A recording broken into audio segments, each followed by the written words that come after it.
And now for our feature presentation. He'll be fine on the mountain.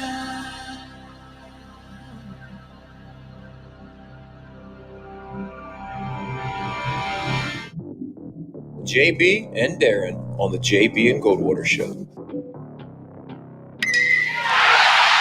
drive right field, base hit. South Carolina wins the College World Series. Watson, touchdown.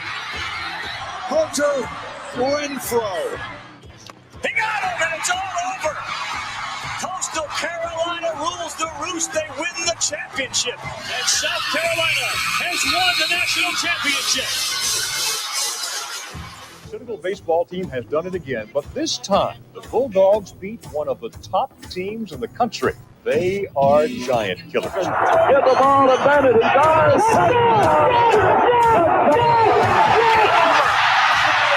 Gamecocks are in the Final Four.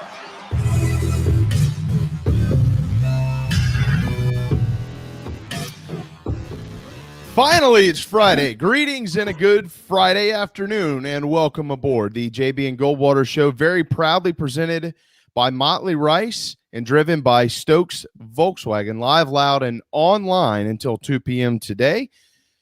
And it's going to be fun, as it always is, to end our work week. JB and Darren, make sure you follow us on social media at JB and Goldwater, individually at Sports Media JB, and at Darren Goldwater, 843-321-8893. You can text us there. You can also hop in to any chat room that's available, whether it's YouTube, Facebook, Twitter, wherever. The Share Healthcare chat lines are open, sharehealthcare.com, for more options, user-friendly, affordable healthcare. Well, here we go. The Big Gamecock Preview Show is ahead at 1 o'clock today. J.C. Shurburtt will be back in his normal spot there at 1:05. And then at 1:35, Michael Flint will cap it off as we look at South Carolina and Troy this weekend.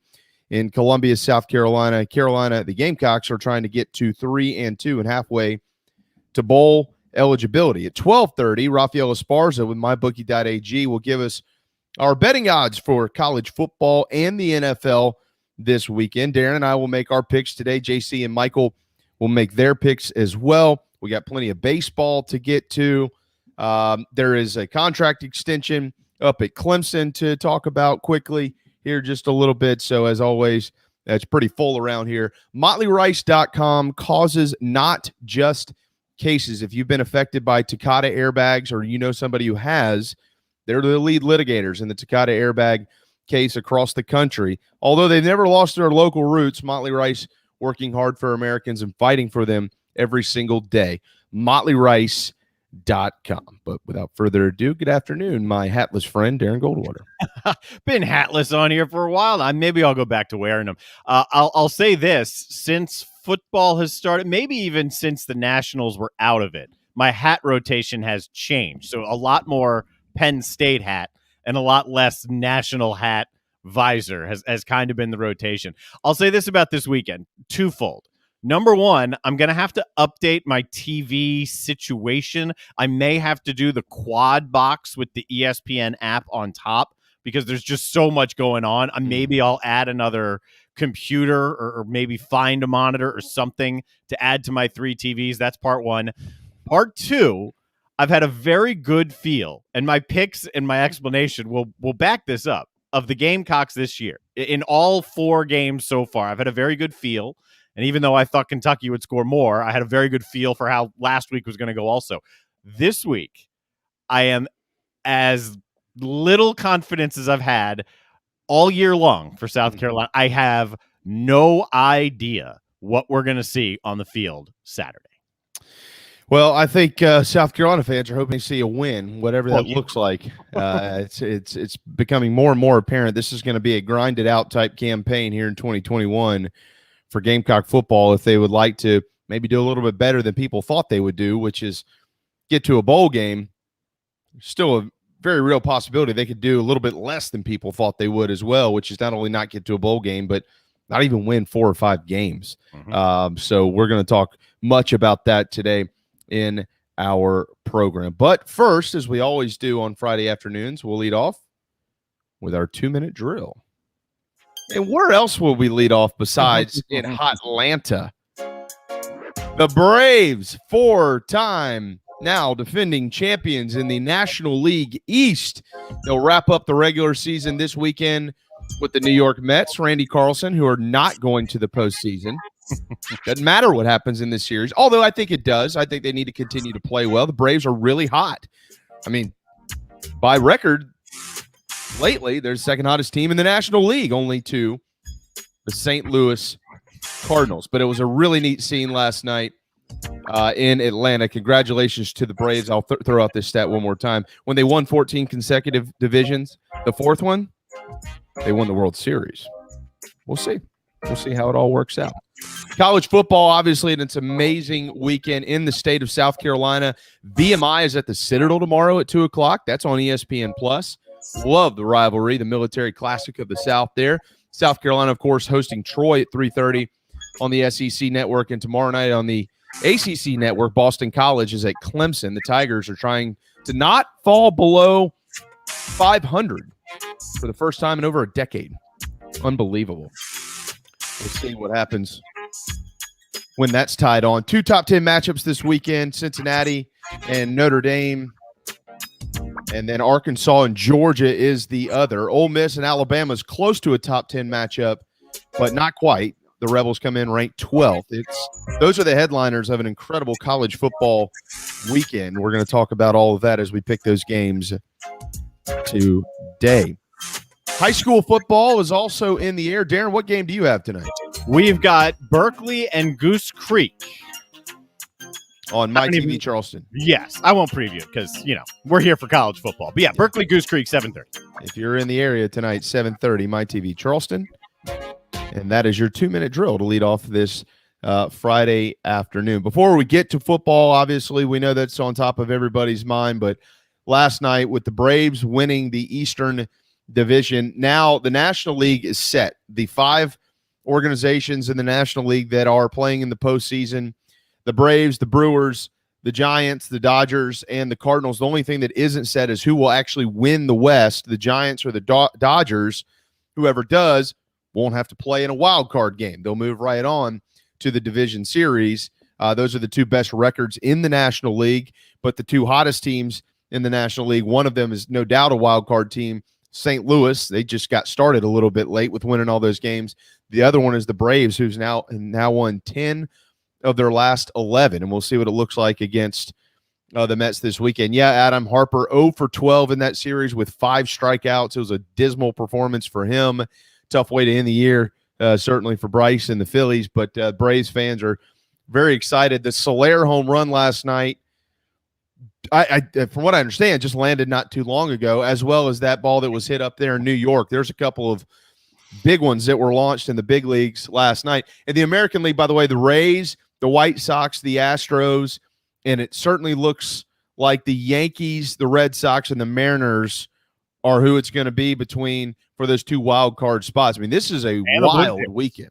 And the Blue Jays. So the Yankees have the edge. There's still a wild chance that there's a 4-way tie for 2 wild card spots. There is a much better chance that there's a 3-way tie because now the Yanks have a little bit of an edge up over the Red Sox, Mariners, and the Blue Jays. But 3 games, you could very well see a 3-way tie for 1 wild card spot in the AL. You could. Yeah, Yankees are 2 up on Boston, and Boston is tied with Seattle, and they're 1 game ahead of Toronto. And that's it. You don't need any more than that. Those 4 are going to try to figure out those couple of spots there, but we pretty much know who's going to be in the postseason. So as I predicted yesterday, I think this is going to be a great weekend for Major League Baseball. Hopefully we'll all pay attention to that. And I really think this is going to be one of the better postseasons we've seen in a long, long time. You have a bunch of teams that are really hot, and you have a bunch of teams that are really good. That generally paves the way for a fantastic few series in baseball, Darren. We've been around this sport our whole lives. It never deviates. If you got hot teams and good teams, it always works out to where it's pretty entertaining.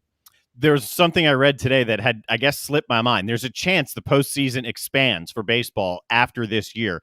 If that happens, the chance for some of these tiebreakers at the end of the year, like we could very well see in the AL, that could go away because they could implement, and that it's very much in discussion, they could implement tie-breaking type scenarios that aren't necessarily on the table right now. So if you're a baseball fan, if you like these crazy tiebreakers just to get into the playoffs, just to get into a wild card game, root for chaos this weekend because you might not see this type of chaos again.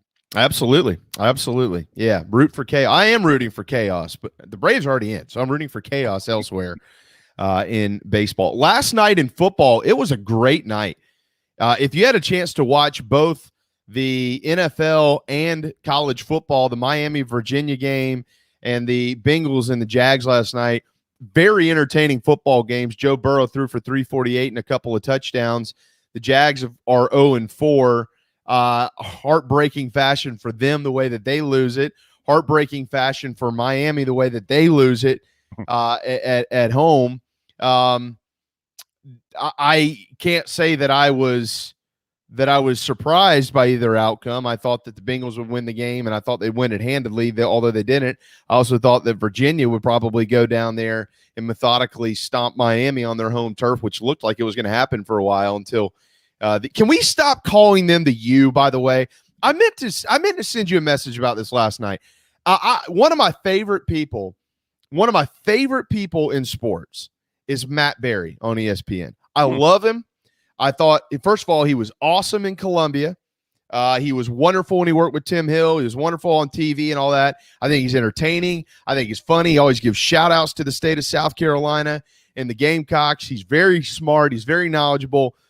And I don't know Matt, but I wanted to send Tim Hill a text last night and say, tell Barry to quit calling him the U.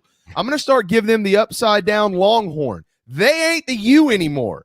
I don't know who the U is, but it isn't Miami. They're not any good. You can't have a cool nickname. And, I mean, it's simple, but it's cool because it stands for something. It's been around for – you can't have it if your program is where Miami is right now. You're Miami. You could be the Hurricanes. You can even be the Canes. And you can be Miami. But you can't have a nickname.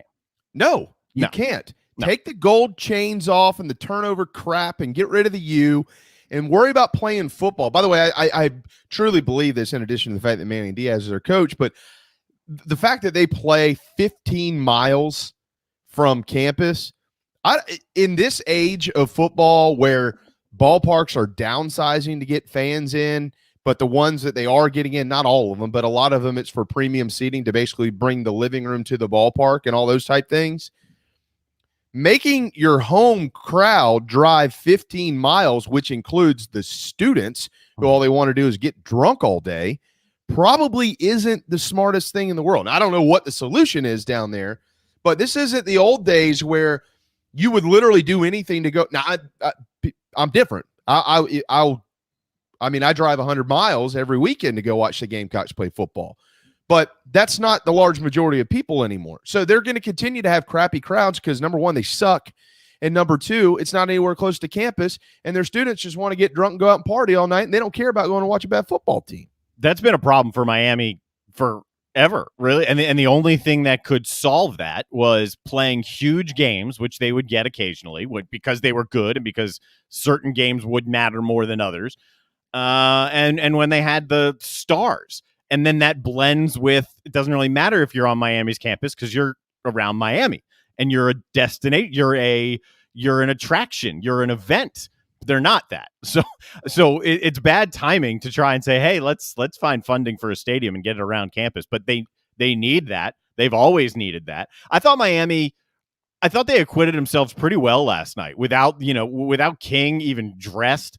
I thought they played better than I expected them to. They held Armstrong down fairly well. I also thought the Jaguars played much better than they've been playing. Trevor Lawrence looked his best by a mile. I went to bed at halftime and was shocked that Burrow threw for 250 and ended up winning the game for Cincinnati. But the Jaguars took a step forward last night, even with a loss. Yeah, they did. I mean, they still don't have a win. Nope. But Trevor did look his best in 4 games last night. I absolutely give him credit there. They're still not going to win many games. They're going to be pretty bad. I mean, they're looking at like 3-14 or something ridiculous. They might be a little better than that, but it's going to be pretty bad in Urban Meyer's first year. Probably about as bad as the former U. The upside. Can we just start calling them the L? The L. I mean, I'm chuckling here because this is gonna come off badly. You're saying they suck and you're hammering a team. They'd beat Carolina tomorrow. They'd beat them today. They'd beat them in a week. I'm not talking about that. I'm not talking about that. I know. I know how bad Carolina's been. I get that, but we're not called the U. No. And we don't run around with gold chains wrapped around us after a turnover when we're down by 4 touchdowns. I mean, all true. You know, it's just embarrassing. I mean, it really is. I'm sorry. If you're a Miami fan, which there are some out there, most of them come around when they're winning. The rest of them, you don't know anybody. Do you know a true Miami fan? Name one. I don't. I mean, no. and even nobody does. Even when they're good, they're not packing that place except for the massive games. It's always been a problem. Well, and those aren't always even the real fans either. Those are it's Miami, dude. Those are big corporate companies that, oh shoot, the Hurricanes they're finally decent this year. They're 7-1. Let's buy 200 tickets for our employees and put them on a bus and send them over there. But they're not the U. So it started last night as I was listening to Matt Berry, who I thoroughly enjoy. Like I really love Matt Berry as a personality over on ESPN and what he does. And he kept saying, oh, the U, they started celebrating after something. Well, this is the U. That's just what they do. I'm like, dude, they're 2-2 with a win over Central Connecticut State and a 2-point victory over App State at home. Whew. Hey, you're right, David. If they didn't have the gold change, what would Miami have anymore? Here's what I'll predict. They're 2-3. They're going to get beat next week at North Carolina. Y'all remember before the season when we were like, ooh, the North Carolina-Miami game in Chapel Hill, that might decide the Coastal and who's going to play Clemson. None of those teams are involved anymore.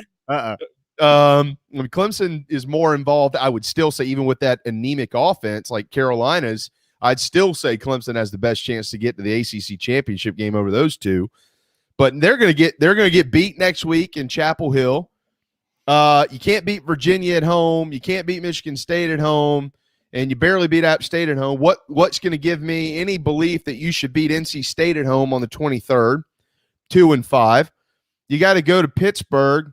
They'll have about as many fans up there as Miami generally does, but they don't call themselves the P. It's a winnable game for Miami. It's a winnable game, but they won't. Pittsburgh wins. But I got bad news for them.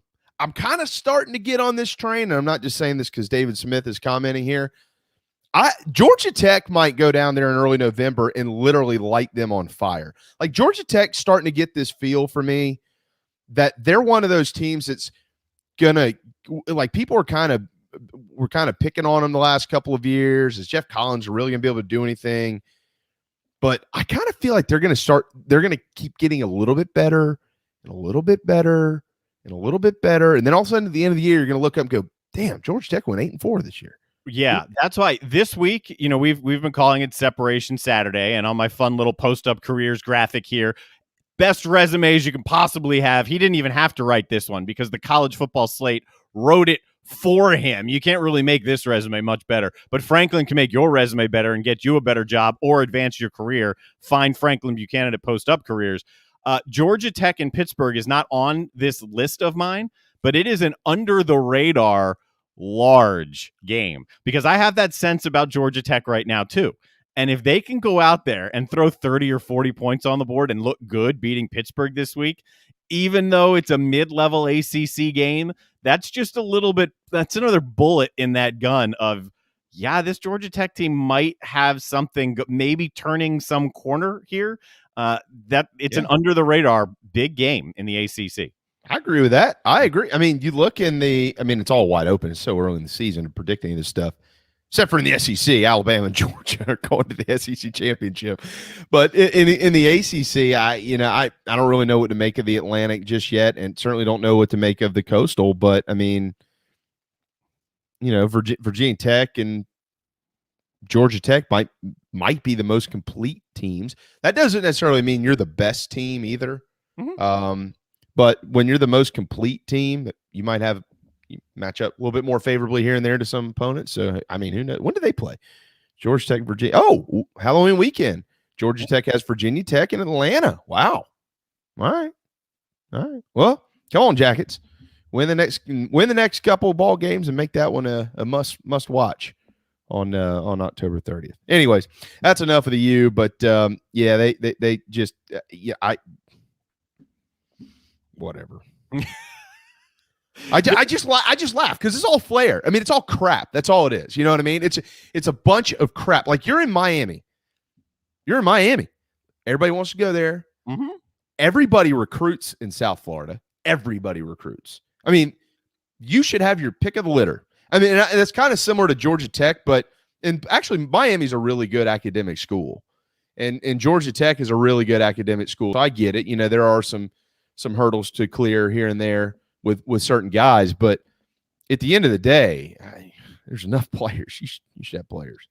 I think I want to believe that they can get it back going, that they can be again an upper echelon ACC team.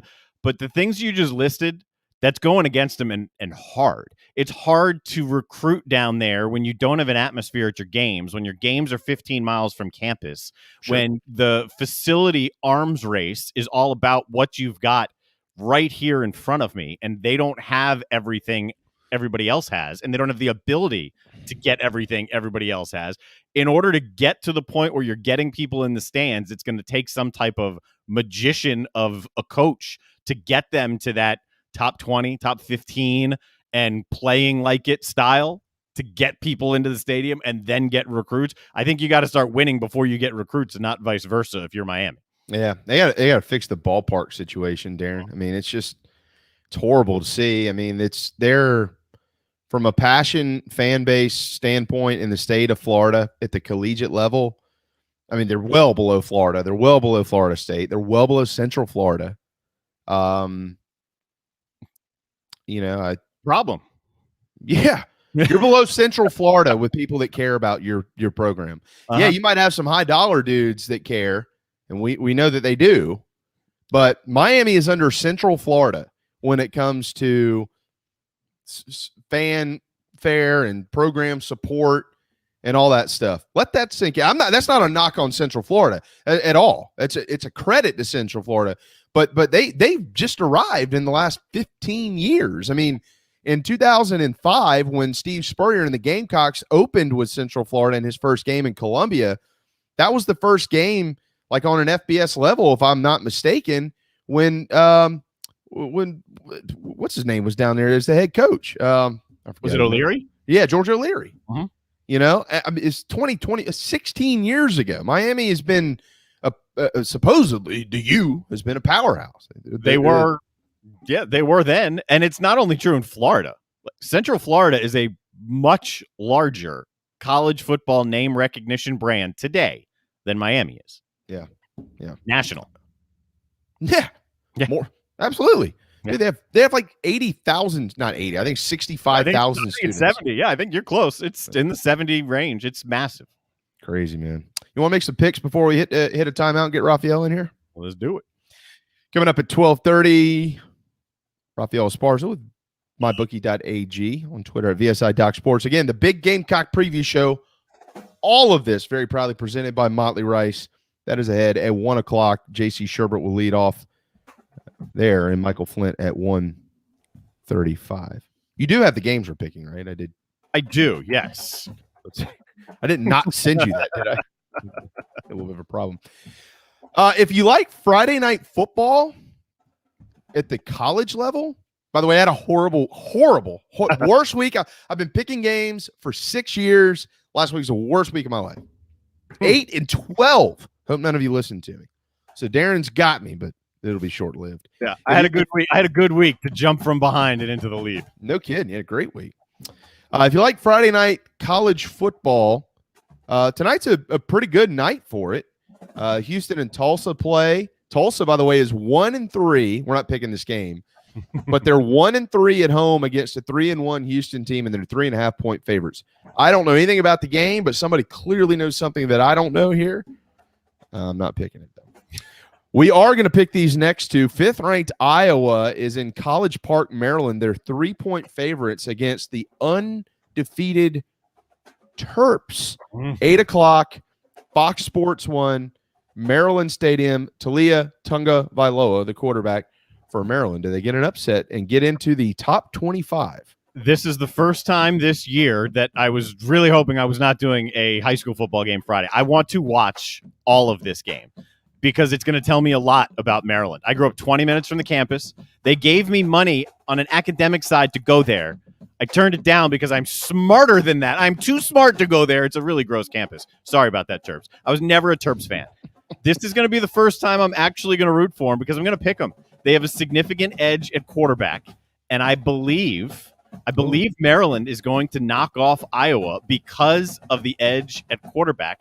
I just don't trust Iowa's offense. It'll be lower scoring than Maryland has been going about. I'm going Maryland. I am too. And for all the reasons you just listed, and we've seen it. This has been happening for a few years. Strange Friday night games. They're just strange. They're different. It's probably the home team generally has had an advantage. It's probably because the travel schedule gets knocked off a little bit. I'm with you. I think close, low scoring, 27-24, 24-20, something like that. Maryland wins. Yeah. And then they're not only in the top 25, they're probably in the top 20 with that at 5-0 in a win over Iowa. BYU is at Utah State. And I know most of you over here are going, yeah, who gives a crap? Well, BYU is undefeated. And they have a really pretty good schedule still left out there. And, you know, I BYU could be, if they keep doing what they're doing, be in Notre Dame category at some point in time this year of, do they deserve to be in? Do they not deserve to be in? They don't have a conference championship, the whole 9 yards. Utah State, this line is bumped up a little bit, so it was a little bit of a sucker bet there early. But Utah State is very capable at home. BYU 9.5-point favorites in Logan tonight. It's probably going to be pretty chilly out there, too. Do they pull an upset, or does BYU keep rolling? BYU wins the game. Utah State is one of the most beautiful campuses in that town that I have ever been to in person, but that's not going to help them beat BYU. Yeah, no, I'm with you. I think that this game is closer early than people think, and then BYU pulls away. I actually think BYU will end up covering that 9.5. Yeah, and they'll win the game. All right, to Saturday, we'll get a couple more in here, and then we'll hit a timeout and get to Raphael Esparza. JC and Michael, of course, will join us for some selections a little bit later on. On the ACC Network at noon tomorrow, you just mentioned this one, Darren. Pittsburgh's a 3-point favorite in hot Atlanta. I'll tell you what, if Georgia Tech can get those Braves fans out, they don't have a prayer of losing this game. They were all fired up last night.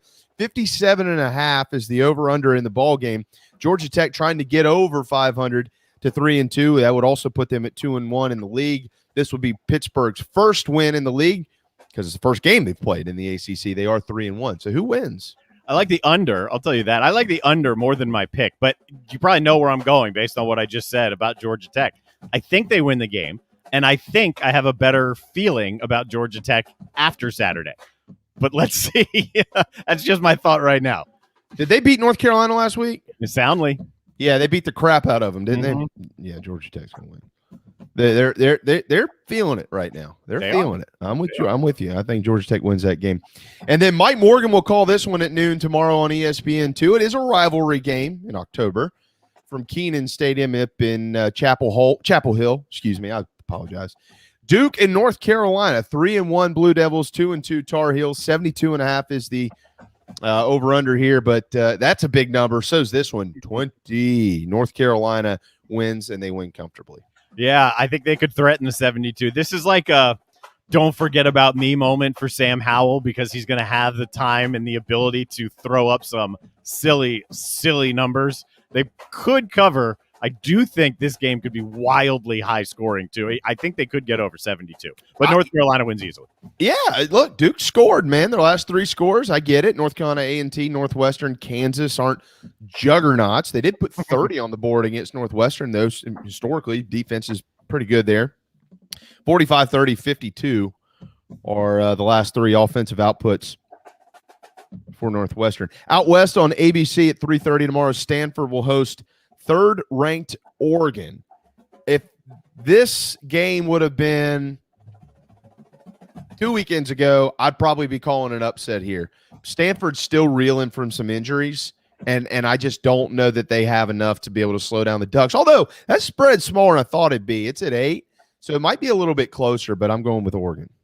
I'm keeping an eye on Oregon as a very deep playoff run possibility. I think they handle Stanford comfortably.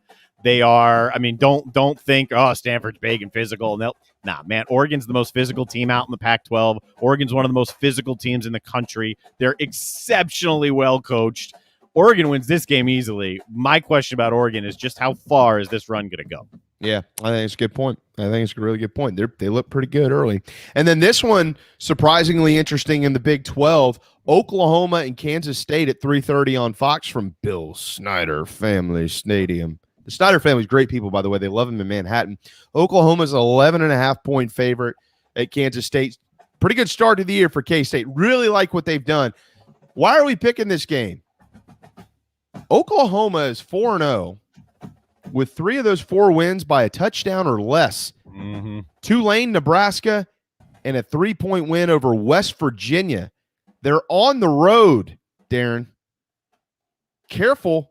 I'm going with the Sooners, but be very, very careful. I wouldn't be shocked to be wrong. I'm with you. I would be surprised if you're wrong, but they got issues. They're one of those top 5 teams that need to figure things out. Their offense has been anything but decent. I mean, at best, right? That you're calling for Spencer Rattler's backup. We thought he was a Heisman Trophy candidate coming in. They win this game, but this is a problem right now for Oklahoma, because right now the common perception, even though the rankings don't agree, is that Texas is probably the best team in the Big 12. Oklahoma wins this game. But they're not going to cover, because why should you believe they're going to cover? Yeah. I'm with you. Yeah. We'll hit that timeout now. When we return, we still have a few picks that we'll plug in alongside Raphael Esparza. We just picked these games. He's going to tell you how to bet them and many others. Obviously, it's a huge slate coming up on Saturday. And at 1 o'clock, of course, the Big Gamecock Preview Show, very proudly presented by Motley Rice and served by what I'll be drinking tomorrow, Blackberry Whiskey Jam. Make sure you pick some up before your tailgate this weekend. Timeout. We'll be right back on the JB and Goldwater Show, driven by Stokes Volkswagen. This is Mike Mazzell for Stokes Volkswagen on Ashley Phosphate Road. You know what happens when you sell record numbers of new vehicles? That's right, we take in record numbers of local trades. Despite what the news is saying, quality pre-owned vehicles really aren't that hard to find. You just need to know where to look. Stokes Volkswagen on Ashley Phosphate and on the web at stokesvw.com. We've got over 1,200 pre-owned cars, trucks, SUVs, and all at a fraction of the price when new. Every vehicle has been inspected and reconditioned, many with the balance of factory warranty. Best of all, at Stokes Volkswagen, you don't need the perfect credit to get approved for a quality pre-owned vehicle. And we'll take any trade in any condition, even if you owe thousands more than it's worth. Don't forget, we'll buy your car even if you don't buy a car from us. You're going to love our pre-owned selection, I guarantee it. So come see us today at Stokes Volkswagen on Ashley Phosphate or stokesvw.com. Peace and love at Stokes VW. Negative trade equity finance to new loan, subject to lender approval. People don't like to get stuck in traffic, stuck in the mud, stuck at work. And 2 others you probably don't think much about: stuck with a big medical bill or stuck with a healthcare program that doesn't fit who you are. Experience true medical freedom with Share Healthcare. More affordable, more options, user-friendly, and biblically sound. You can join right now. Explore a new way to show you care with Share Healthcare. Join us today at sharehealthcare.com. sharehealthcare.com. Wando Power Equipment, the trusted home of Hustler zero-turn residential and commercial mowers. There is nobody more trusted in South Carolina than our friends from Wando Power Equipment. They've been providing elite commercial and residential service for over 30 years. Landscape Services have turned to their selection of Hustler zero-turn mowers like the Raptor. Bigger, stronger, faster, and the most durable Raptor Hustler has ever designed. Located on Daniel Island and online at wandopower.com. Wando Power Equipment, owned by the Price family, the home of Hustler zero-turn mowers, rentals, service, and specializing in family and friendship. You hear me talk about Dog and Duck all the time, and there's no other place I'm going to watch my college and NFL than the Dog and Duck. They have 3 locations: Bell Hall, Park West, and Clements Ferry Road. They have specials all football season long, like $12 pitchers of their own D2 brew, $5 pints of Sierra Nevada, weekly pick'em sheets with prizes, and the best wings in town, bar none. For all your football, college, and NFL, the Dog and Duck, Clements Ferry Road, Bell Hall, and Park West. Motley Rice LLC is a law firm with international reach, but it hasn't lost its Carolina roots. The Motley Rice team fights every day for people harmed by products including asbestos and talc exposure, medical drugs and devices, and also catastrophic injuries and auto recalls, including dangerous Takata airbags. Motley Rice is headquartered in Mount Pleasant at 28 Bridgeside Boulevard. Visit motleyrice.com. Thank you, Motley Rice, for supporting the JB and Goldwater Show and the Big Gamecock Preview Show. The JB and Goldwater Show, live, loud, and online. I'm gonna keep on the run. I'm gonna have me some fun. It cost me my very last dime. 12:36 Friday afternoon. Welcome back. The JB and Goldwater Show, very proudly presented by Motley Rice. The Share Healthcare chat lines are open. So far, David is all alone in there. Somebody join him and send us a note if you got a question for Raphael. Pass it along. MyBookie.ag is where you can make money. Raphael's going to tell you how to do that. Follow him on Twitter at VSI Doc Sports. All three guys without hats today. I love it. What's up, man? I know. It's National No Hat Day. I thought today I made up a holiday today. Happy National No Children Day, but I guess today is National No Hat Day. Well, my child isn't in the house at the moment. Does that count? I mean, it's no child for like the length of school. No, there's no child, period. It's the hashtag is when in doubt, pull out. That's the hashtag for National Child Day. You never know where we're going, man. When we head to Raphael, we could go anywhere. Here's okay, let's talk about SEC. SEC is the greatest football that's ever played the game. I don't even know why we play college football. Just watch SEC football. Every other conference should be played on Thursdays and Wednesdays and let SEC play on Saturdays. That's a good idea. Actually, I like that idea. We'll pass that along to the new czar of college football. Who is that, by the way? It maybe should be Will Levis. I just watched another stupid video of him drinking coffee with mayonnaise in it. Gross. He ate a banana with the peel on, and now it's coffee and mayonnaise? What is wrong with this dude? Kentucky's going to get their doors blown off if he keeps doing this crap. Not by South Carolina. Not by South Carolina. That's pretty nasty. I'm sick right now. Thanks. It's gross. All right. MyBookie.ag, again, is where you can follow along. Before we get into college football, we do have a few lines to get to in the NFL. We'll save the one that everyone wants to talk about for last. But first, let's talk about the Washington former Redskins at the Atlanta former Falcons, or current Falcons, or whatever they are. I don't know. I don't think they're any good. It didn't matter. 1 o'clock on Fox. The Washington former Redskins football team are 1.5-point favorites, 47.5 the over-under. Yeah, I always thought it was going to be between Atlanta and Jacksonville as the worst teams in the NFL. You could probably throw in the Chicago in that mix as well. But the way Jacksonville played last night, I think they're improving week after week. But this Falcons team could be one of the world's worst teams in the league. I like the Washington football team. I think their defense is finally starting to play a little better. As long as they get decent quarterback play and don't have those nasty turnovers in the second half, I think they can win this road game. Darren, who you got? Well, I'll go with Washington, but as great a weekend as it is in college football, outside of like one or two, and everyone knows one marquee game in the NFL, it is not a great weekend in the NFL. Like there are more games like Washington and Atlanta that you look at and say, ugh. Yeah. Well, you don't think Tennessee and the Jets is a great matchup? But oh, yeah, that's on the radar. No question. Cleveland, Minnesota, that's not a good matchup? No, it's not. Monday night's a good matchup. Battle of the West Coast, undefeated Raiders going to the Chargers. That's a good matchup. That's a good Monday night game. That's a good game. That's Absolutely, a good game. That's a good one. We're not picking that game, though. We'll ask you for betting tips. Because it's a West Coast team. I knew we weren't going to play that. Oh, God. I'm with Darren. Washington, the defense for Washington wins a game this weekend. They better better. Yeah, they will. It's Atlanta. Carolina and Dallas, 1 o'clock on Fox. Panthers 4-point dogs over there against the Cowboys.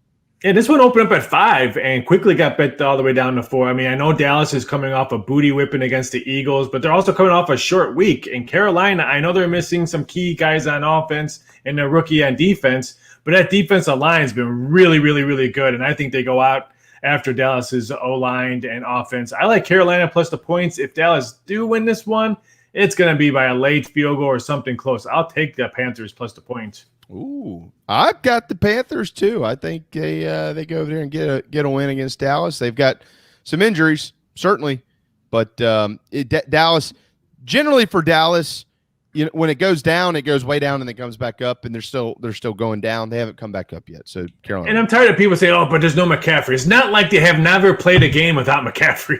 Yeah, that's true. Or J.C. Horn. Yeah, but that's going to hurt them, and that's why the Cowboys are going to win the game. So the Cowboys are my pick. Okay. How about Pittsburgh and Green Bay? How about them Packers, huh? Big Ben should have stayed at home, and he looks old trying to maneuver in that pocket. If Green Bay continues to play like they have after their preseason Week 4 debacle against the Saints, I think they easily win this game. Yeah, Green Bay wins. No question. Yeah, no question. We can make that pretty quick. And then the Brady Bowl. Tampa Tom, whatever you call him, and New England, 8:20 NBC Sunday night. Forget all the hoopla. Who wins the actual football game? The Bucks are 7-point favorites. They cover that? 95+% of the action's coming on Tampa Tom. I mean, this number will probably go. I think it'll probably close a little higher than 7, maybe 7.5, unless for some odd reason some wise guy action comes in late to take the Patriots at a touchdown. But it's constantly more money coming in on Tampa Tom. Luckily, it's the late game, so we'll get to see how the public does all day Saturday, all day Sunday to see what they do on the late Sunday chaser game. Because let's face it, the Sunday night game is mostly bet because people are chasing. So it's going to be very, very interesting to see where this number closes. If you're going to bet the Bucks, I would say wait to see if maybe it comes back down. I don't think it is, but why would you take 7 when you had a chance at 5.5 and 6? I would wait to see and roll the dice. If you want to bet New England, see how high Tampa Tom money continues to fly in and see if you can get a better number. Again, wait for this one because it's a late game. I mean, chasing money. Good point. I think you bet it be 5.5, 6, or 7. I think they're going to cover that. So I think it's one of those games that has so much hype for week whatever we are 4. It's going to be produced and feel to the viewer like this is a playoff level type of game because of everything surrounding it. This is the feel of a massive letdown in terms of is it going to be a good game. I think LSU Alabama 6-3 final. No, there'll be more points in this one, and the Bucks are going to blast. Let's all remember Gronk goes back too. Yeah. So he's got a couple touchdowns in him on Sunday night. They cover that touchdown. They win. It might be right at 7, but they cover it. Darren, you had Tampa, right? I got Tampa. I don't think it'll be. I don't feel like it'll be a very entertaining game. I think early on, sure, with everything surrounding it, but once the game gets going, I think it could get out of hand. On Twitter at VSI.Sports, mybookie.ag is where you can make some money. All right, to the college ranks we go. And remember, MyBookie, they'll give you money to make money. So check out all of the available offers they have, like the sign-up bonuses and all that stuff, mybookie.ag. All right, tonight, Raphael, I really am interested to hear what you think about this Iowa-Maryland game. If you're going to bet this, Maryland is a 3-point dog at home to the undefeated Hawkeyes, but Maryland's undefeated as well. 8:00 on Fox Sports 1. Do they pull a top 5 upset tonight? I think they can. I mean, if you're Maryland, you have to look at maybe a high-scoring game, because if it's a low-scoring game, that just leans towards Iowa and that defense and their running attack. But if you like points, which the public has, it's moved it almost 2 points. The total is now 47.5, which opened up at 46. I'm leaning towards taking the Turtles if I can get that 3.5 or +4 in some shops, but this was a toss-up. I'm just going to sit back and watch it unless for some odd reason some crazy money comes in and changes the number. But it's going to be a great game. Someone's has to go. Yeah, 47.5, the over-under there. I think, Darren, you said earlier you liked them under, right? I do like the under. Yeah. I'm not 24, sold on the under. I'm a little bit. 20. This is a hard one to pick for me. Like I said, I do think the edge of quarterback is the difference in the game, and I think it's a lower scoring game, but I think it's right around that number. Yeah. We won't pick this game until the end of the program, but one of the biggest games in the country tomorrow is at noon on ESPN. It's surprisingly 8th-ranked Arkansas between the hedges against the 2nd-ranked Georgia Bulldogs, Raphael, who look like one of the top 2 teams in the country alongside Alabama, and they are 17.5-point favorites at home against the upstart Hogs and Sam Pittman. Are we woo-pigging to cover that, or does Georgia win the game and also just cover the spread?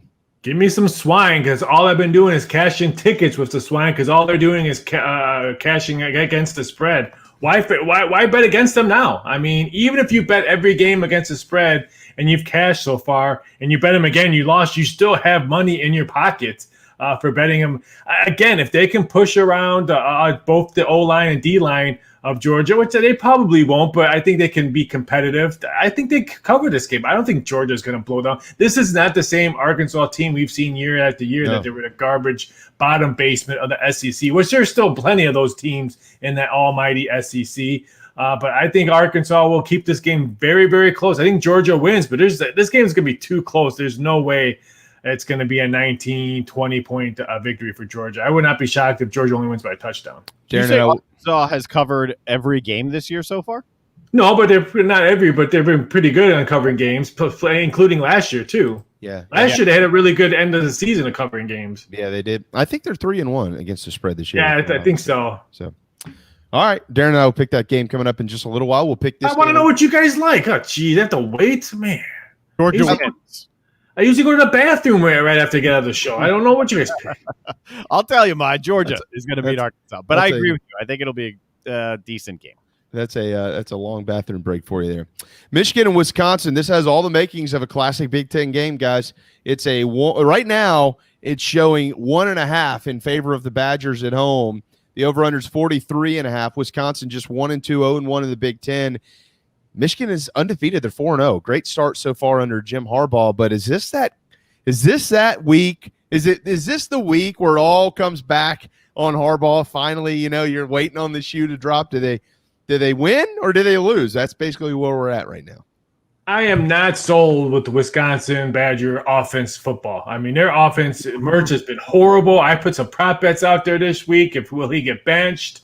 They're in a world of trouble because I think I said on your guys' show, Michigan, this is a different Michigan team than we've seen in the past. And I like the way their offense goes. I like the way the flow of their defense, team tackling all over the place. Michigan goes to Camp Randall and gets the W. And could we see some maybe hot seat coaching rumors from Wisconsin? Because they still have a very tough schedule that they can maybe drop more games. Wow, to start the season 1-3, that's not good at Camp Randall. I like Michigan. Very interesting. Nice little nugget there. Also at noon, Tennessee and Missouri. Vols 3-point dogs on the road in the other Columbia. Columbia, Missouri, not as pretty. Smells kind of little awkward place, but serviceable. This is a strange game. 65.5 is the over-under here. So Carolina fans clearly in this state are keeping their eyes on it because Tennessee, they've got up next on Rocky Top, also a noon kick. Next weekend, this one at Memorial Stadium. Missouri defensively has struggled, but offensively with Connor Bazelak, they can score. Tennessee on defense isn't good, and offensively they are capable. So certainly expecting some points here. Do they go up there and beat Missouri on their home turf? If they do, by the way, their records are identical at 2-2, 0-1. Somebody's going to get their third win. I like Tennessee in this one. I'm not sold on Missouri. You say they have questionables on defense. They give up a lot of points. They're 0-4 against the spread this year, so they go 0-5 against the spread. Tennessee wins, and my brother and his family, who are probably not watching, will be very upset because they're big Mizzou fans. On Twitter at VSI.Sports, Raphael Esparza joining us. MyBookie.ag is where you can lay the dough to make some dough, hopefully. All right, so another one we're going to pick a little bit later, but I can't wait to hear your thoughts on this. Florida State and Syracuse at 3:30 tomorrow afternoon. The Noles are working on a defeated season down there under Mike Norvell. Do they continue on that path and go 0-5, 0-3 to start the 2021 campaign on the ACC network? I can't believe I have to waste perfectly good breath I'm talking about Florida State football. Let's talk about who could be their next head coach, because Novell ain't going to be there. Could it be Deion Sanders? Could be the head coach of Coastal Carolina. Could be what's his name? Chadwell. Could it be him? He could be maybe Dan Lanning, the defensive coordinator from Georgia. Who cares about Florida State? Who cares about football in college in the state of Florida unless it's UCF? Because everybody else, the Gators, and the Gators haven't won anything either. Miami does suck. We just got done saying why they should not be the U anymore. The U is gone. No, bad news. So, what's the point here? What are you talking about? Does Syracuse cover or what happens? Oh, I have to pick. Oh, I thought you were just asking if I was going to watch the game. No, and I think I have to fade Florida State. So give me the Qs. Okay. All right. There you go. How about Baylor and Oklahoma State? A sneaky good one here, guys. I've been on this Oklahoma State train for a while. Both of you laughed at me, or at least one of you did, the guy in New Orleans. 7 o'clock kick tomorrow night. 3.5-point favorites are the Cowboys at home. But how about this? For Baylor and Oklahoma State, you ready? 47.5 is the over-under. Only a couple of years ago, you just flipped those numbers, right? 74.5. Yeah, this is interesting, but just so you made fun of me, I'm going to take Baylor money line. Give me the Baylor points. Your Cowboys go down. I like Baylor plus the points. I think OK State wins by a field goal. But he's was it 2 years ago or was it last year? OK State whooped them. It was like 45-3 or something like that. So maybe a little payback could be on the mind. This game will be much closer than last time they met. Really, really, really love this Baylor team. I like what they're doing down there, but they won't go to Oklahoma State and win this weekend, Darren. I've got the Cowboys getting a win. It's a close one, but they win. And matter of fact, you know what? I think they covered something like 27-21. I'm leaning Cowboys as well, coming off the win last week. I'm leaning that way. I don't have a good feel for Baylor. It's one of the teams I really, in all of the TVs that I set up and watch, I haven't seen a whole lot of the Bears this year.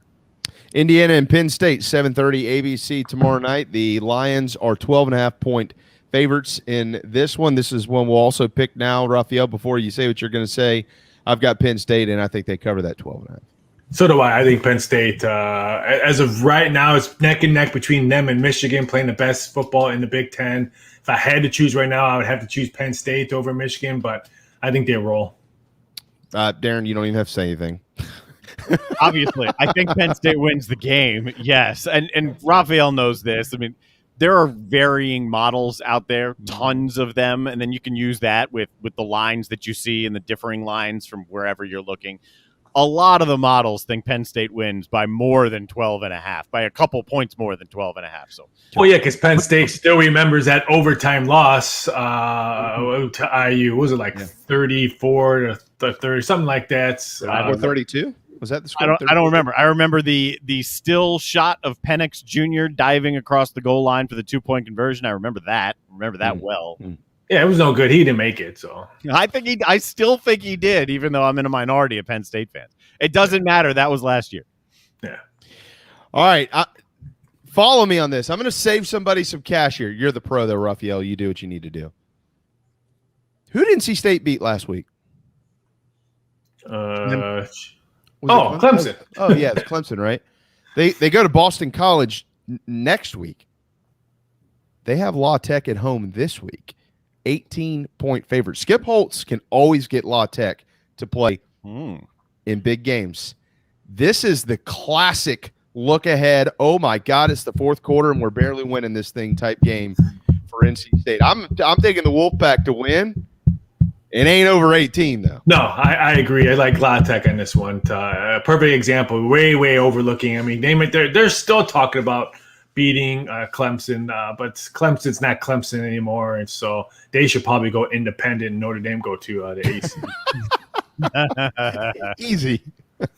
Darren, you have NC State, or do you have an upset here? I have NC State, and I have them looking better than both of you guys. I don't know if they covered, what'd you say it is, 18 and a half? I don't know if they cover it, but I do think they win by 2 touchdowns or more.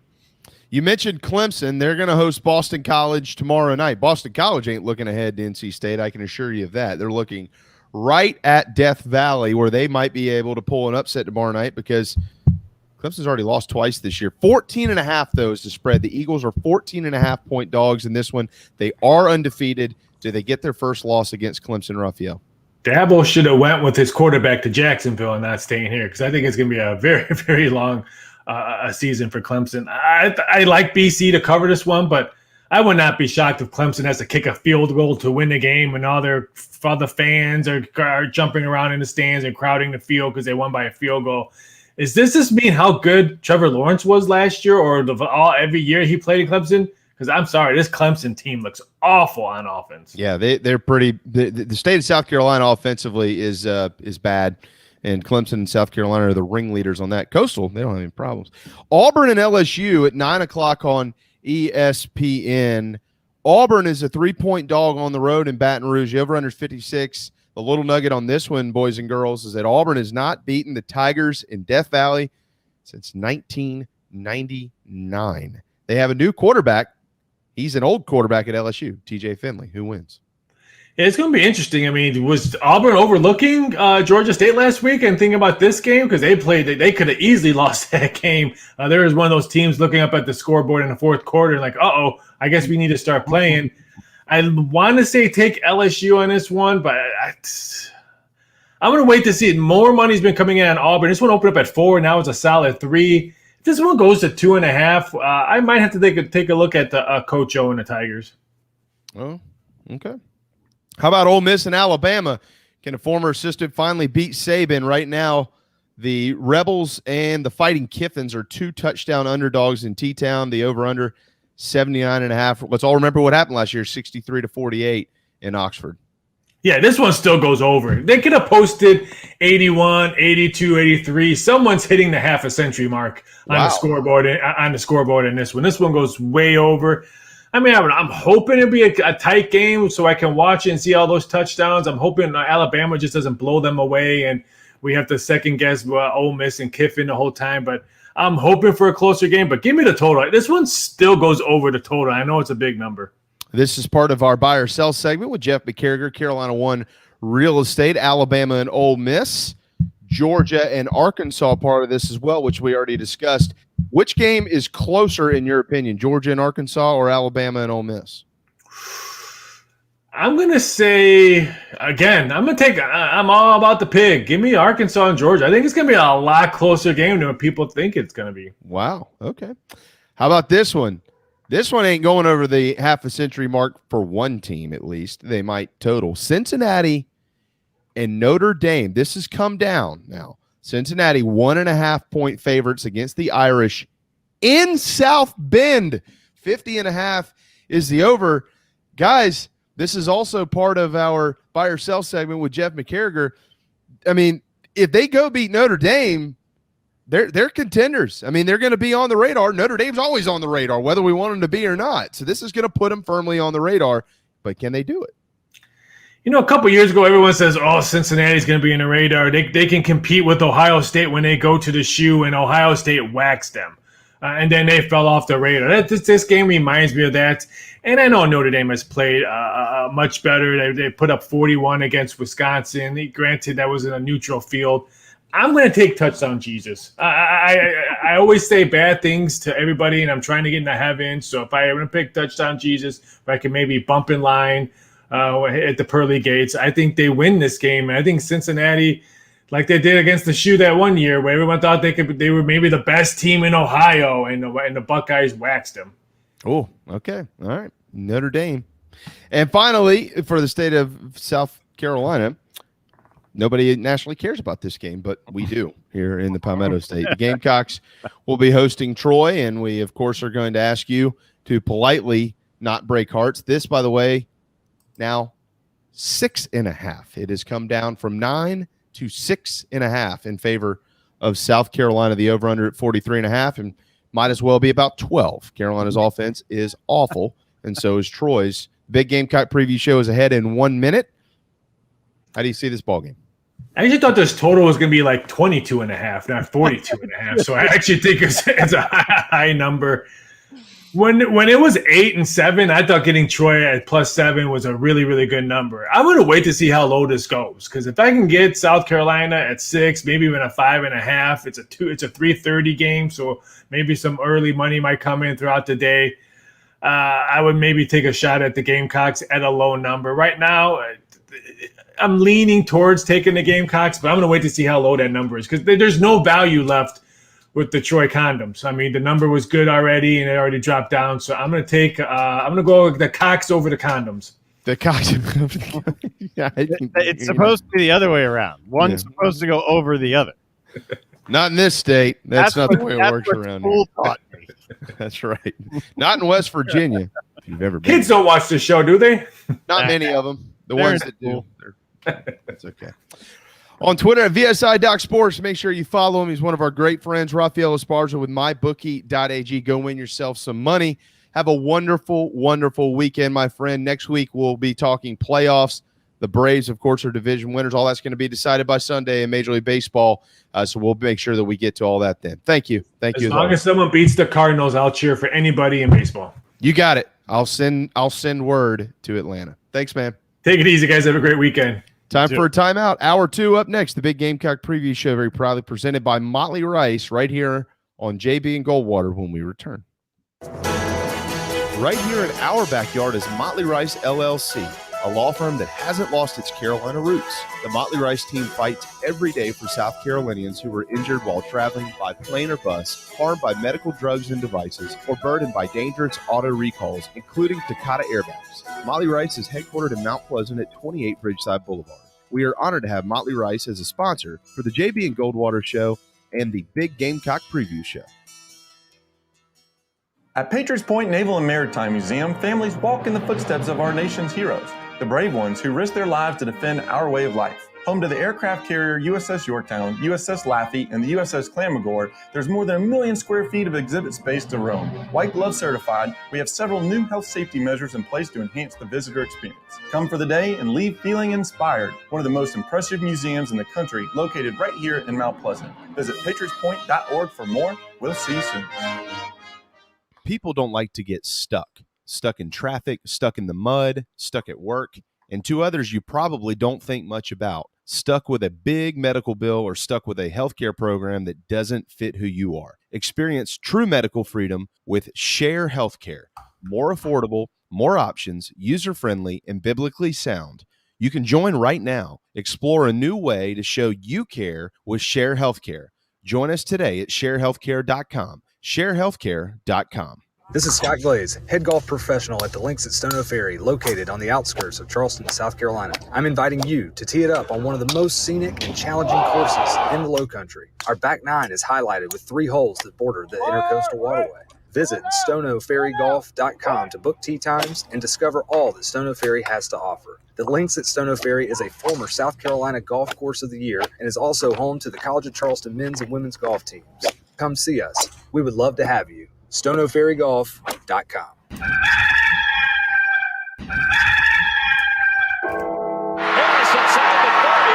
Harris will take it all the way for the touchdown. To Rice. Touchdown. He caught it in traffic.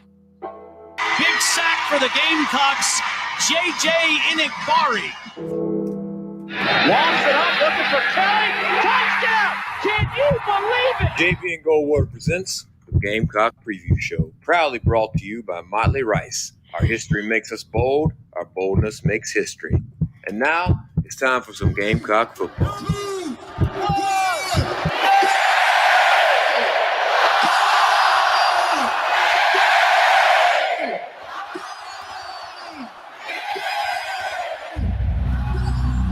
Get the ball to Bennett. It's time. Going for everything. Ellis looking for blood. Touchdown. Oh, my. This is Rodgers again to the 25, 20, 15, 10. Rodgers scores! Back to Thomas Bindi, and Bindi spins into the open, and he's on his way. It's a tie-ball game if they can get the extra point. 20, 15, 10, 5. Scoreboard, second of the day.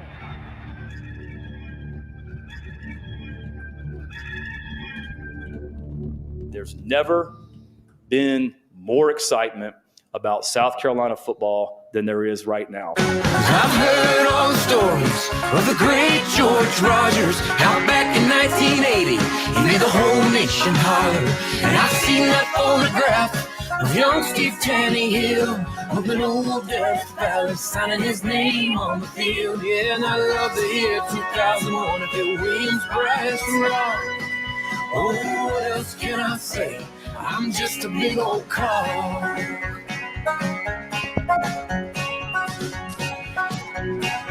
Right now, there's not a ton of enthusiasm. South Carolina is reeling at 2-2 and headed into Game 5. The Troy Trojans will enter Williams-Brice Stadium upset-minded tomorrow. Welcome back to the Big Gamecock Preview Show, very proudly presented by Motley Rice. MotleyRice.com.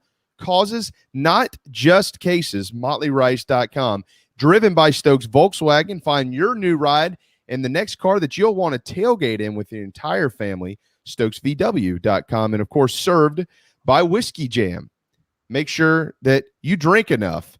When Carolina's losing, you'll forget about it. I made that up all on my own. JC Shurburtt, of course, with thebigspur.com, leading things off with us here for the next hour. Michael Flint will join us in less than 30 minutes. Tomorrow afternoon's ball game is on the SEC Network. Taylor Zarzer will call it. Matt Stinchcomb, who's very good, will analyze it. And Gamecock alumni Alyssa Lang will roam the sidelines on the SEC Network. Todd, Tommy, and Jamar have it on the airwaves, of course, from Williams-Brice Stadium, which seats 77,559, but there won't be that many in there tomorrow. Chip Lindsey will lead Troy in at 2-2, 0-1 in the Sun Belt. He's 12-15 in his third season. South Carolina all-time in this abbreviated series, they've only played 3 games. Gamecocks have won all 3 of them. Something very special happened in the second one, which we'll get to at the top of the second segment before Michael Flint joins us here on the airwaves. But Carolina by scores of 17-7 in 04, 45-20 in 05, and 69-24 back in 2010. JC, that was, I think, the 4th highest scoring game in the history of Carolina football. Luckily, those 69 points were on the Gamecock side. Sure would be nice to see 69 points tomorrow from South Carolina. They haven't seen that many in the last 3 games added up. Matter of fact, they've only scored 89 on the year, and that's because 46 of those came in game 1. All of that being said, JC, a win would be a win, and the defense has been playing well enough to do it. We'll see what happens. How are you, my friend? Welcome back to Double Duty this week. Yeah, love it. Loving the double duty. Hope Hale did a good job last week. No, he was horrible.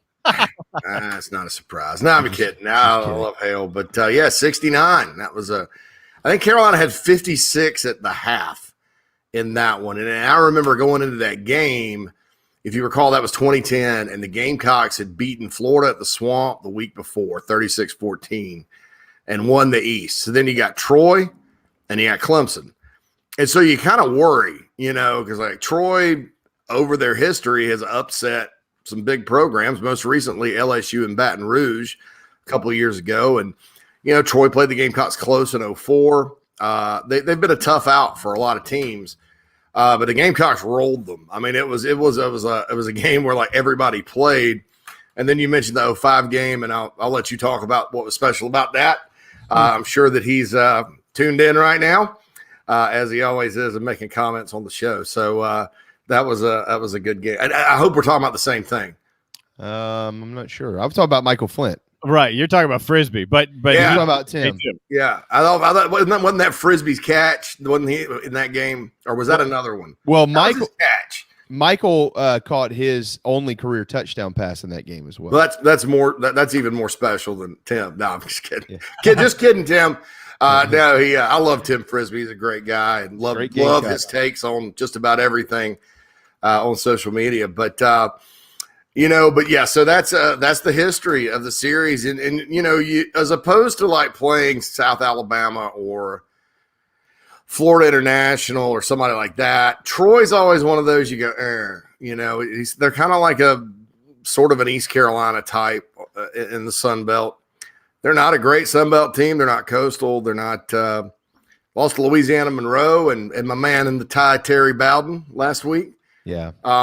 And they're not very good. And they're rebuilding their program. They had a big run. Neil Brown had that thing going. He got the West Virginia job. I believe they had another coach between Brown and or did Chip Lindsey replace Brown? Yeah, he replaced Neil Brown. And Chip Lindsey's been around a while. You can ask Auburn fans about him. You can ask Arizona State fans about him. Pretty good offensive mind. He's from the Malzahn coaching tree, and their defense has a defensive coordinator who was a Stoops guy, Bob Stoops, out of Oklahoma. So they kind of play like a Stoops defense. They are very disciplined, fundamentally sound. They tackle well. They're physical. And it's not so much Troy, South Carolina as it is, sort of the matchups in this football game. Matchups sometimes mean a lot. And there's no doubt South Carolina has way more talent than Troy. They're bigger, stronger, faster across the board. It's not like Troy is Coastal or somebody like that, or Liberty last year. I mean, they've lost I did a blank. Lost to Louisiana Monroe last week. Who else did they lose to? Liberty. You talking about thus far this year? Yeah, this year they lost to Liberty. That they've had trouble scoring, a lot like the Gamecocks have. Yeah. So you kind of sometimes think of Troy. You think, well, spread offense. They're going to go up and down the field, that type of thing. But they're really a defensive football team, which is kind of rare for that league. But it's a tough matchup problem. I know they're fourth in the country in total defense, but they really. I mean, I don't want to say they haven't played anybody, but they haven't had exactly the most daunting schedule in the country. But I know that, because of those matchups and because South Carolina's offense has been struggling so much, they're a lot better than East Carolina too, talent-wise. And you saw what happened. That game was on the road, obviously, early in the year. But you sort of not only hope that South Carolina wins the game tomorrow because of what's coming behind Troy, but you hope they use this game to get well on offense. And we've talked all week about what the issues are. And I think this is a big game for that side of the ball, coaches and players alike. I think that, when you look at the reasons the offense has struggled, it's not like, the actual players are out there getting physically dominated, or they got slow running backs or receivers that can't get open, or bad quarterback play. It's none of the above. It's confusion, it's mental, it's errors, it's assignments. It's too complicated. I've said that all week. That's no secret that I feel that way. So I'm hoping they kind of stripped it down. They've realized that this is not an NFL team. This is a college football team. When you try to do too much in 20 hours a week with no preseason or anything like that, it gets rough. You can work as hard as you want. You can know as much as you want about football, and I'm sure Marcus Satterfield's forgotten more about football than I'll ever know. I would not get on Jeopardy and compete with him as far as football knowledge. But there are a lot of guys that know a lot about football. And I put this analogy up on the Big Spur, and I wanted to read it to you. And this is why this is an important game, because this is the key to the rest of the season. This is the difference between what could be an excellent debut season for Shane Beamer and a disappointment and frustrating year, because there's, really the defense has improved. Special teams are good. They have the talent on offense to be at least middle of the pack SEC. Nobody's saying they're Ole Miss. I mean, that's not realistic, but that they're better than one touchdown a game. So here's the thing. This is the bottom line, and hopefully it's answered in a positive way starting tomorrow. It's true. That Marcus Satterfield's all those things Shane Beamer said. He works hard. He knows football. You have to make sure, like I said, a 20-hour week, you get it done. And you have to be able to dial it up on game day. So my brother's a pilot, and this is kind of what I said. You can know what every instrument on the dashboard of the plane does inside and out. Vast knowledge of every military dogfighting technique that exists. You can rattle off every civilian aviation emergency scenario and what to do about it like it's your native language. You can recite information on how to fly hundreds of different airplanes. And you also know how everything about radar can create efficient, safe flights. You can create flight plans, and you kill it with every simulator. But none of that matters if you can't fly the damn plane. So Marcus Satterfield has to fly the plane. That's the bottom line. It doesn't matter how much you know. You've had offensive coordinators here that know a ton of football that are great. Mike Bobo comes to mind as far as a guy that has the knowledge, knows all kinds of different schemes and stuff like that, has his schemes, has his plays, 17 years of experience, competent to good to great play caller at times. We've had one here with Kurt Roper, same guy. If you talk to both of them about football, they could both sit there and go back and forth. They know a lot of ball. We saw what happened there. So that's the deal. I think that's the bottom line. Looking at all of this, to use that analogy, and I know I said, are you going to be Tom Cruise or Kelly McGillis on the show earlier this week? And that's the deal. That he's got to fly the plane, and we've got to find out soon, because Tennessee, not a good defense. Again, there's opportunity there. Pretty good on offense, stopping that tempo all day in Knoxville. No matter how good or competent the Gamecocks D is, that could be challenging. They got pretty good skill players, and Josh Heupel, runs that tempo and stuff. You look at Texas A&M, it probably won't take unless Haynes King comes back, probably won't take a whole lot of points to go out there and be competitive, because their quarterback's really, really struggling right now, and that's a personnel issue. So there's an opportunity. Florida at home's an opportunity. They're playing great, but opportunity. Missouri, Clemson, Auburn, all these games coming up, guys, that we all thought, at the beginning of the year, you look at it and you go, man, that's murderer's row. Every one of these teams has warts. I'm going to say Florida has a wart just because of Todd Grantham, a defensive coordinator. But, they're pretty good. But the rest of them, it's a 5-alarm fire on some of these campuses, worse than at South Carolina. So if you're the Gamecocks, you're like, look, defense is playing really well. And I'm including special teams in this because, Parker White hitting a 54-yard field goal with the game on the line, not to say that, that was a game winner, but if he doesn't hit it, the game essentially ends and you don't have a shot. Hitting a 54-yard, that's not how, Parker White hitting that long of a field goal, it hasn't always happened. You look at Pete Limbo, what he's done with the teams, and Kai Kroger on the jugs machine with the snaps is genius. Shane Beamer, the head coach, the culture he's installed at South Carolina, the attitude, the 180 that's done as far as confidence and love and togetherness and all that, all the things that needed to happen during the offseason have happened. And in 2 of 3 phases so far this season, it's happened. But you got one area that's really dragging you down that looks awful. Not just bad or not just struggling, but awful. And it would be one thing, like I said, last year Carolina didn't have a lot of receivers. They had one receiver. You expect that offense to sort of sputter and whatever. And Colin Hill went from serviceable to awful, and all you really have is Kevin Harris. So with that team, you sort of say, well, they were very limited because they don't have players. Well, you look around, there's options and players. And, guys that have proven they can make plays when they get a chance, and older players and veterans and athletes. And, it's a much better situation than last year. Yet it's the production is even worse, and that's even taking into account that during the pandemic year last year, not a lot of teams were playing defense. This is even grading last year's offense on that. This team can't run the football. This team olays on the offensive line. They look confused. And when all that works, they're making untimely penalties. And I know this isn't an undisciplined bunch of guys. I know that the effort's there and that it's not the players that, sometimes you get players that just don't want to try, and that's all you got, so you play them. It's not the case. And so that all roads sort of lead back to, can they land the plane? And or fly the plane. And that's the bottom line. If Troy pulls an upset against South Carolina, it'd be their 4th win ever against the SEC. JC, real quick here, some interesting numbers to pass along. You mentioned the defense. Troy in total defense is 4th in the country. They're also in the top 5 in a couple of other categories. Yards per play, 5th. Tackles for loss, 4th.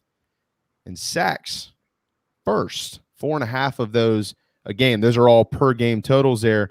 On the other side, though, South Carolina's 4th in the country, 1st in the SEC in turnovers forced. They forced 6 turnovers in Southeastern Conference games, even with that 0-2 record. They're 3rd in the nation in interceptions. But here's the problem, and this is the number that is really, really, really atrocious, as bad as the offense has been, JC. And this is one of those days where I think that, you you and myself and Michael and I'll lump Darren into this, although Darren doesn't spend his nights and days like we do with the ins and outs of why the hell the offense ain't working at South Carolina. But this is one of those days where it's less about the opponent and it's more people want to hear more about us. And what can we do to correct our problems? If they stop you, fine. But how can we stop our problems? Well, here's one of the big ones. 10 turnovers. Carolina's forced. Now, let's keep in mind, 2 of those they took to the house. Remember, they were pick sixes in game 1 and game 2, which gives you 8 turnovers forced by the defense that the offense possessed. You know how many of those they've scored off? 2. And 1 was a touchdown and 1 was a field goal. That's putrid, much like the rest of the offense has been this year, where if you take away the Eastern Illinois game, an FCS opponent who, quite frankly, is garbage, they'd probably be pretty much last in the country in every major offensive category. With all that, look, last year they weren't good offensively, and we know that. But they did return and add to the best room on this team, the running backs. They returned every offensive lineman. They found a wide receiver. They've added Jaheim Bell to this. They brought in E.J. Jenkins. They have, from a developmental standpoint on the offensive side of the football, JC, they have way more options than they had last year. Mike Bobo would be drooling with these guys right now. And their offense is putrid. And that really only points to one direction. So I don't really give a crap anymore what happens Monday through Friday. I want to see something change on Saturday, and it's going to have to change upstairs from the first play call to the last one in order for this offense to execute. Because, JC, I'm going to stand by this statement. I've already said it once this week. I'm going to say it again. If they can score 24 points a game, they're going bowling, period, the end. This defense is good enough to keep opponents under 24, maybe with the exception of 1 or 2. But you already said it all. There aren't juggernauts left on this schedule from an offensive side, except for maybe some bad matchups with Florida and Tennessee. 24 is the number. Get to 24 and you'll win football games. I tend to agree. I mean, you take 24 today because it's not, the scores – 20 against East Carolina. Well, that was really 13 because you got a defensive touchdown. 10 against Kentucky was not good. You got Georgia was 6 until you scored at the end on a nice throw, by the way. But that you scored at the end to cover basically against their backups. So, yeah, I mean, there's really been 2 touchdown drives since the Eastern Illinois game, which seems like a month ago, which I think it was a month ago. Pretty much. And that was the one where Zeb hit DeCarrion Joyner in the end zone. Beautiful pass at East Carolina. And then the first drive of the second half on Saturday night against Kentucky, which was probably the best drive all year, guys. It was. Nice play calling, mixed it up, attacked the middle of the field, spreaded it out, got the ball to Nick Muse, who – you could tell when Nick caught that ball, he was like, I'm tired of not getting the ball, dang it. There's a guy that caught 30 passes last year that you don't hear about him unless he's like missing a block.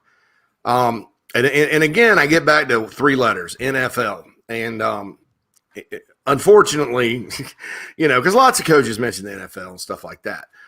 Unfortunately, we just went through a period where that was emphasized a lot at South Carolina from a standpoint of individual development and being drafted and stuff. And nothing wrong with that. I mean, that's fine. But we saw what that kind of did to the mindset and the team-oriented type of deal that you have to be successful with college kids. And that's not happening anymore, right? This is not it's a team-first culture, right?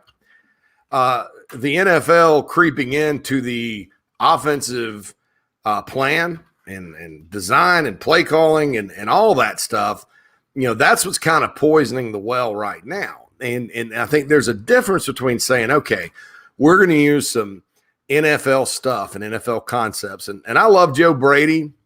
And you think back to his days at LSU and that great offense, and that's great, Keep in mind, they had Joe Burrow and about 4 or 5 receivers and the running back that all are in the league. He had Steve Ensminger, who's a veteran college coordinator up there tracking and helping him call it. Nothing wrong with Joe Brady at all, but I don't think when everybody was pitched on Joe Brady meets Lincoln Riley and offensive concepts and all that it meant, hey, we're just gonna take the Panthers offense and bring it down here. Because NFL offenses are very complex. Those guys work at football all day long. There's no class. There's no 20-hour rule. It's their job. Plus, they're drafted and they're the best of the best from college. And you do evaluate things like, the Wonderlic, intelligent, can you learn the plays? That's all important in the NFL because everybody's got great players. So you have to figure out kind of how to get an advantage on Sundays, and everybody's sort of equal. So you have to have that complexity. In college football, everybody's not equal. I mean, you sit there, and if you make it overly complicated, you're going to end up failing, and you're not going to even be able to beat the teams you're better than because your kids don't know what to do. And that's exactly what South Carolina's offenses look like. And I know they've had quarterback issues, guys. I know Doty getting hurt, Nolan having to go in, run the play, run the team, all that good stuff. Doty comes back against Georgia. Doty hasn't made a lot of starts. Well, to me, that's even more reason to simplify if your quarterback's young. I mean, don't you think? You want to make sure that it's effective, it can be run, you can go out and do it. And it's crazy, guys, because, Luke Doty's not really the one that's confused out there. It's everybody else. And so I'm sitting there wondering, it's almost like opposite year. You sort of look at it and you look around college football and like what you think was going to happen, well, the opposite happened. It's opposite year. And I'm not saying this is just one of those years. I think there are serious, serious things that they have to correct at South Carolina on offense from a coaching standpoint before they can expect any kind of success at all. And it's my hope that they did. I know they're working on some things. I know, talking to some contacts, they say, well, the things have changed this week and all. I do soundly reject a couple of notions. And I'm going to say this, then we can get to anything else. I soundly reject the fact this is like 1999. I've heard some people say this. Well, Lou's first year, they were 0-11 and the offense was awful. Yes, this offense has been as awful and probably worse than Lou Holtz's first year. If Lou Holtz had played Eastern Illinois that first game, he'd have won. Played NC State, though, in a monsoon. That team played 5 different quarterbacks. 4 of them were either true freshmen, Mikhail Goodman, walk-on Kyle Crabb, walk-on Kevin Sides, with a Tommy Beecher-esque debut out at Arkansas. Crabb was actually serviceable, and then Phil Petty. And then Carlos Spikes some too, wide receiver. So they had issues. They had to move Langston Moore to offensive guard the week of the Arkansas game because they were riddled with freaking injuries. Guys, this team's healthy. I know Doty's foot's an issue. I know what happened to Sherrod Green. I know some guys missed some time in the preseason. But think about this year's health compared to the injuries Will Muschamp had during his 5 years there. I mean, it was the walking wounded every week. And now you look at it, and credit to Luke Day and the nutrition staff and all those guys.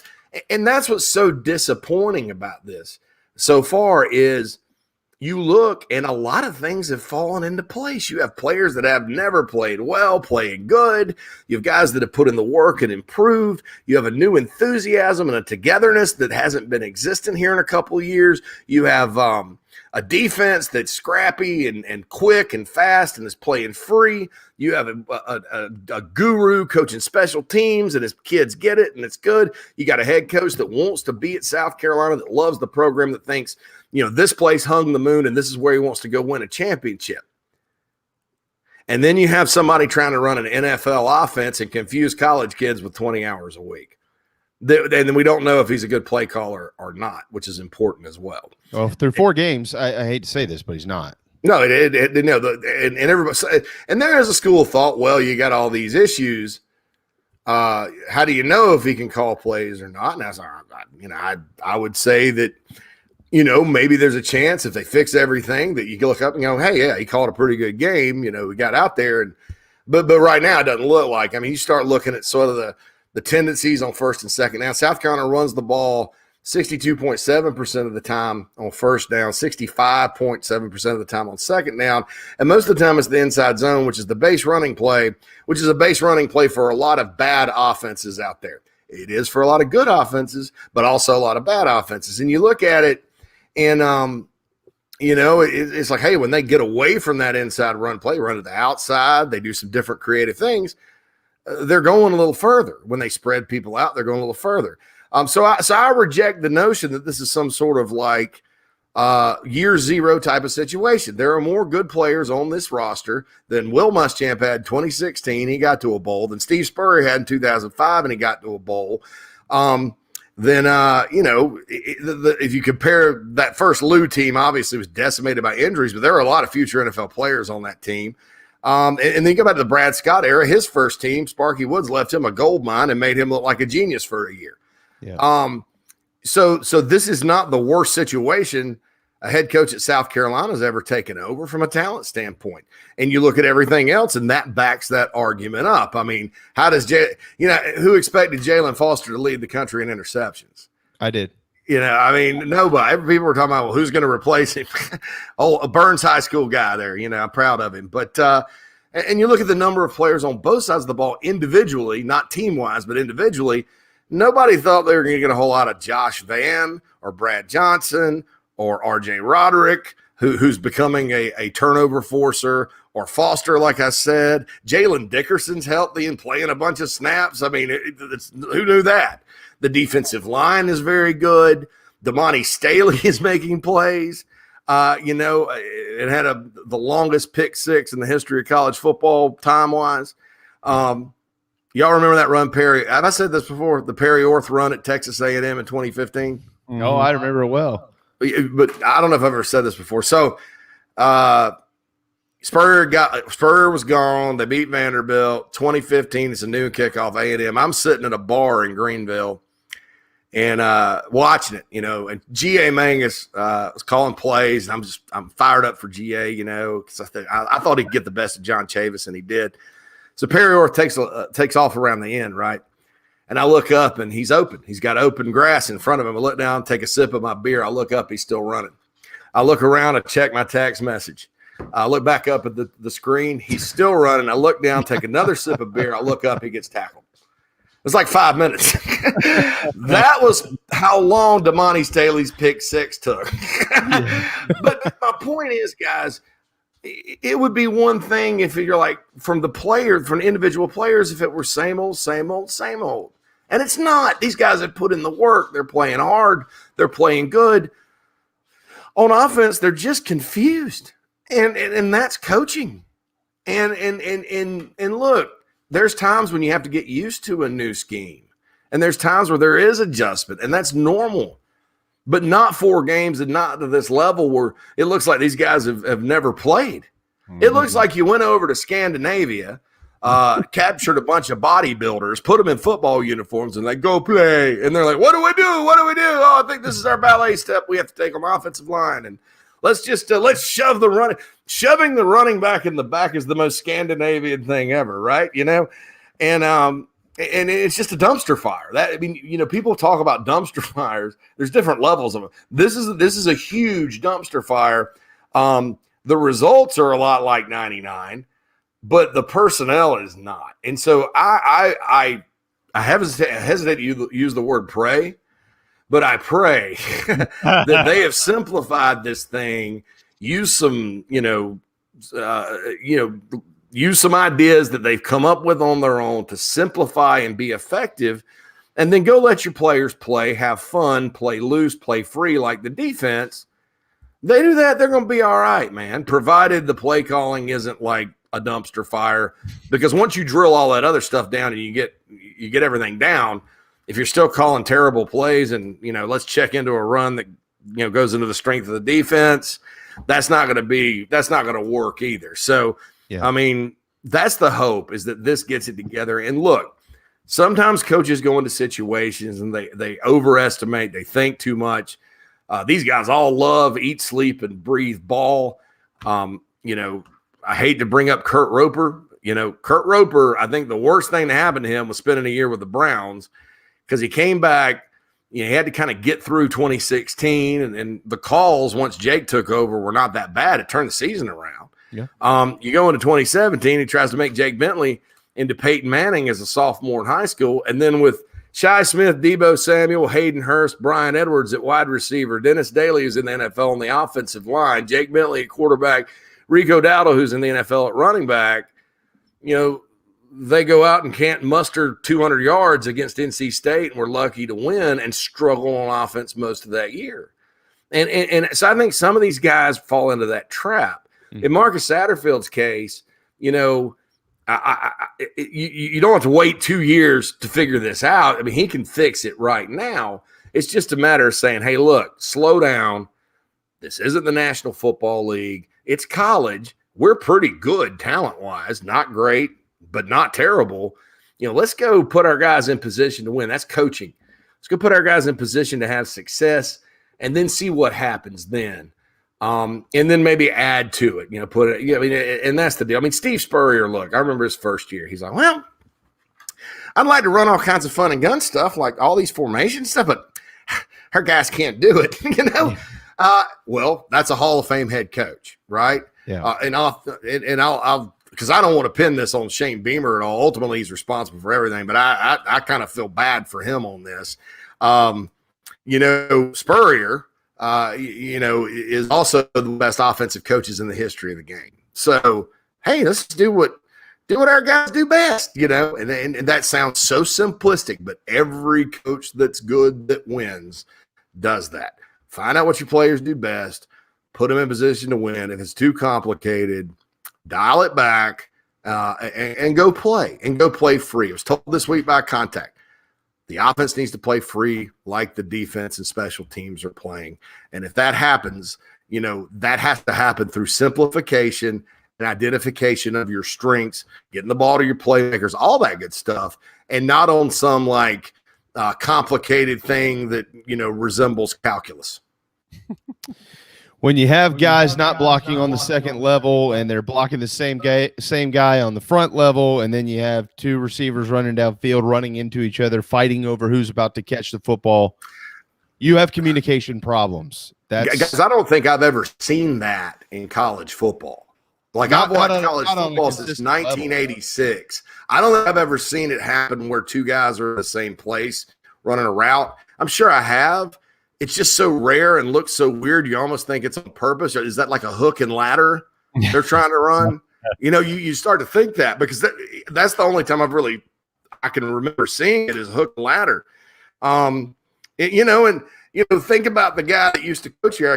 I hate to keep bringing up Spurrier, but he's part of the program, history of the program. And think about what he would think, because he was really big on exact and precise routes in his offense.